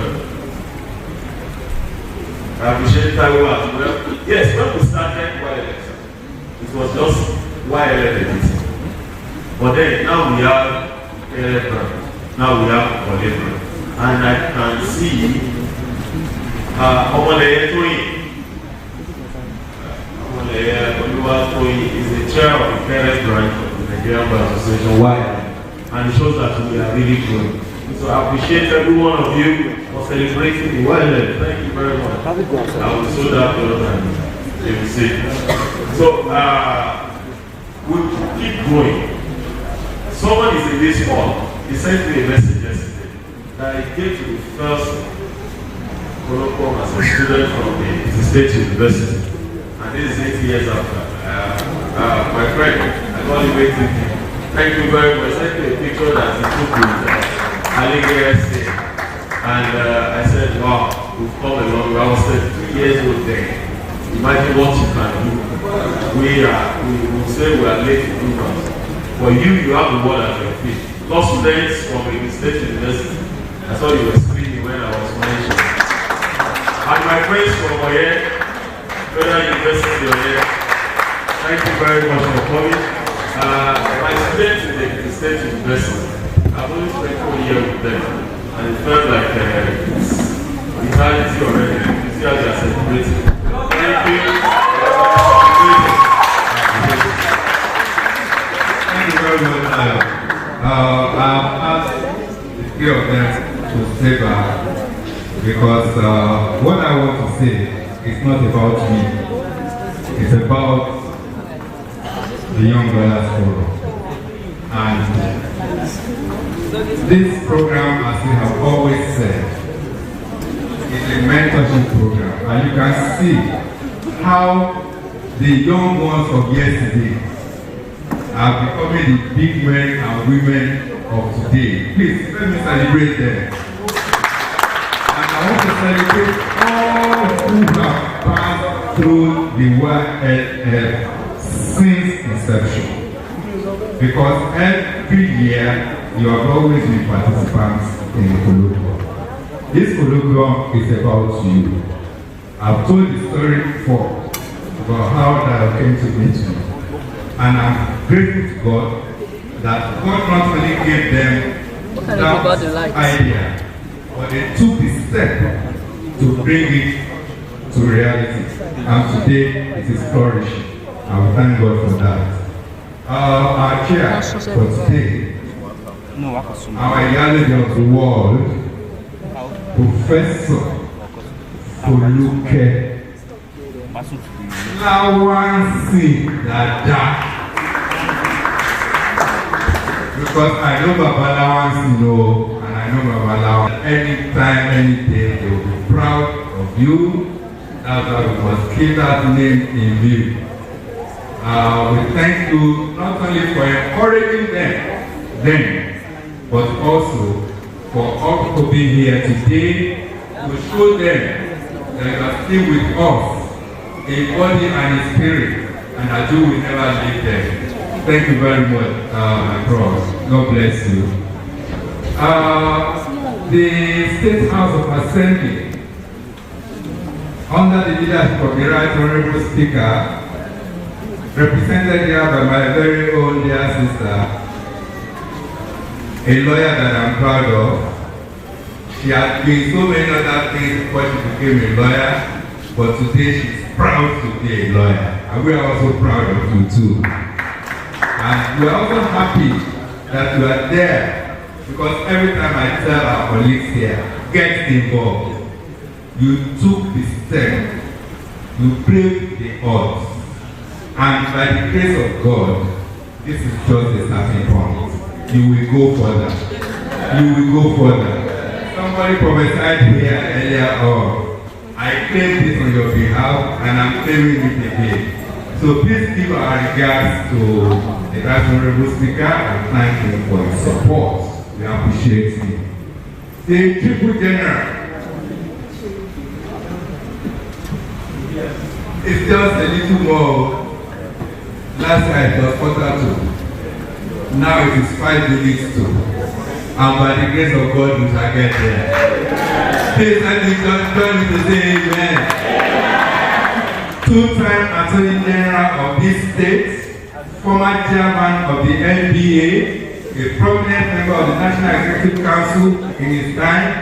He has every reason whatsoever to aspire to that coveted position, and by the grace of God, we will get there. We shall celebrate you in this hall. And we shall celebrate Professor Dada in this hall. And we shall celebrate all of you. Thank you. Please sit down. Thank you for your support. Mr. Chairman, we are your babies. The YLF is your baby. I always tell them, YLF does not have any status outside the NBA. We are what you want us to be. We are here because the NBA has continued to support this program. The past chairmen have supported them, and you are also supporting them. You have always been a part of the program. We cannot thank you enough. God bless you. My dear children, students of the law faculty, you see, I asked them to stay here, but I want you to be looking at them. Okay? When you become lawyer, by the grace of God, it's just a matter of time.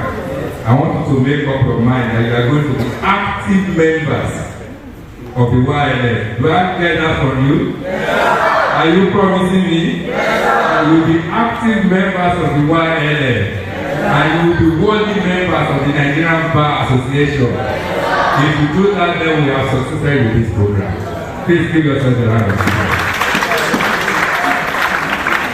This is you have been fantastic with your team. Fantastic. Please give them a round of applause. Fantastic. Fantastic. Hardworking. On Azumi Taiwo, I'm talking to you here from OT, all of you, all your members. We appreciate Tuluwani. Tuluwani, don't hide now. We are part of it. We appreciate all of you because we can't do this without you. The commitment that you have demonstrated shows us that we can have confidence that when bigger assignments come, we can, without any doubt, give them to you and be sure that you will perform. And for that, I think you should give them a round of applause, please. Thank you very much for all you have done. I'm not going to give any long speech. If I just sing and I go away, I'll be happy. Because Baba has this song, then we are grateful, oh Lord. We are grateful, oh Lord, for all you have done for us. Hallelujah, we are grateful, oh Lord. For all of us who are here today, Kemi, Shadola, thank you for you are also being a part of this way back. We appreciate your coming today, and we thank you for releasing your students to come to join us. Yeah, I understand the lecturers of Abwad are around. They've gone. They came because their students could not be here. And we want to say that we appreciate their coming, and we hope that again next year we shall see them. For Church Different and his leader, you are here. We thank you for your support. Those are the extras and who have come out to support us. We really appreciate all of you. Now let me say something. My head of chambers is here. And the commitment I made was on behalf of himself and Mrs. Shadi Abiodun. I hope they will not discipline me when we get back to the office. But it's a commitment that has been made, and we shall fulfill that commitment. Now, programs like this, when you sit down here today, you may not really appreciate the import of it. But when you now look back to 2017, and you see this Baba here, and you know how many members of the YLF have since moved on to greater heights, it gives you hope. Mr. Bashir, we're happy to have you sitting down quietly and not leaving us. We're grateful, we appreciate you. It gives you hope that one, the legal profession that you are aspiring to, or that you belong to now, is the right place for you. This is the best profession you can be in. It's the most noble profession. It's a profession that gives you respect anywhere. It's a profession that gives you self-confidence wherever you are. It's a profession that gives you a voice. But whenever you speak, you know that the lawyer is speaking. It means a lot. Even other professions envy us. So when they say bad things about the law, know that it is out of envy. It is not because we are bad. So I congratulate you for even choosing to be lawyers. Please applaud yourself. Then one thing about the law is that it's a profession that assures you of a livelihood. No matter how bad things might be, lawyer must job. I don't know the job. Lawyer must job. Now, when we don't pay for people to get into trouble, but when they get into trouble, we help them out of it. Is that not so? But not only when they get into trouble, when they do good things too. When they buy land, when they buy property, when they buy houses, we are there to make sure that their title is secure. Is that not so? Even when they die, we make sure that their estate is not in tatters. We prepare the will before they die, and we help them to exclude it after they die. Is that not so? So, from back when you have to record your date of birth and everything, it's a legal requirement. Up to the time you die, you will always need a lawyer at any point in time. That's why we are so important to society. That's why you see me in the House of Assembly. It is the lawyers there that dominate because they know what the law is all about. Is that also? So, and it's a very versatile profession. You can veer into any area you want to be. The final thing is for you, one, be hardworking. Two, be a person of integrity. Don't cut corners. Don't cut corners.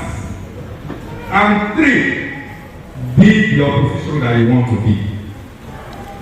I hope you understand that what you don't want the other person to do to you, don't do it to the other person. Is that clear? I can assure you, if you abide by the rules of professional conduct that have been prescribed for all lawyers, you are certain to be a success in life. And I pray that all of us will be successful. I thank you all for coming. I know the way I have to say thank you, but on my own part, because it's a partnership, I want to say very big for all of you for finding time to come and for staying back, and for all those who have left. We appreciate them. My Lord, the Honorable CJ, my Lord, Honorable does his blessing. The Learned Seal, I'm sure you all enjoy the Learned Seal, the lead speaker. Meaning too, we brought her here purposely because her life is a lesson, is a motivation for the girl child in Nigeria. For the girl child in Nigeria. So we are telling you that you are not subject to any deficiency because of your gender. And you can see the chairman of today here, a professor of law, and now you have the House of Assembly member. So everything, whichever way you look at it, the law is the profession of choice. And I congratulate you all of you for belonging to this profession. God bless you all. See you next year. See you next year.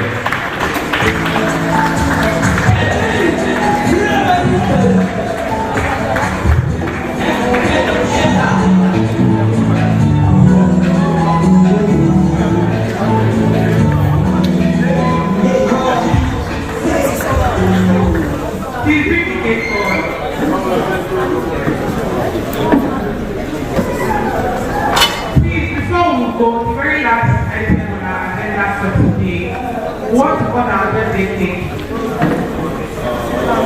So we call on the birthday boy of today, are all very Mr. Peter, I'll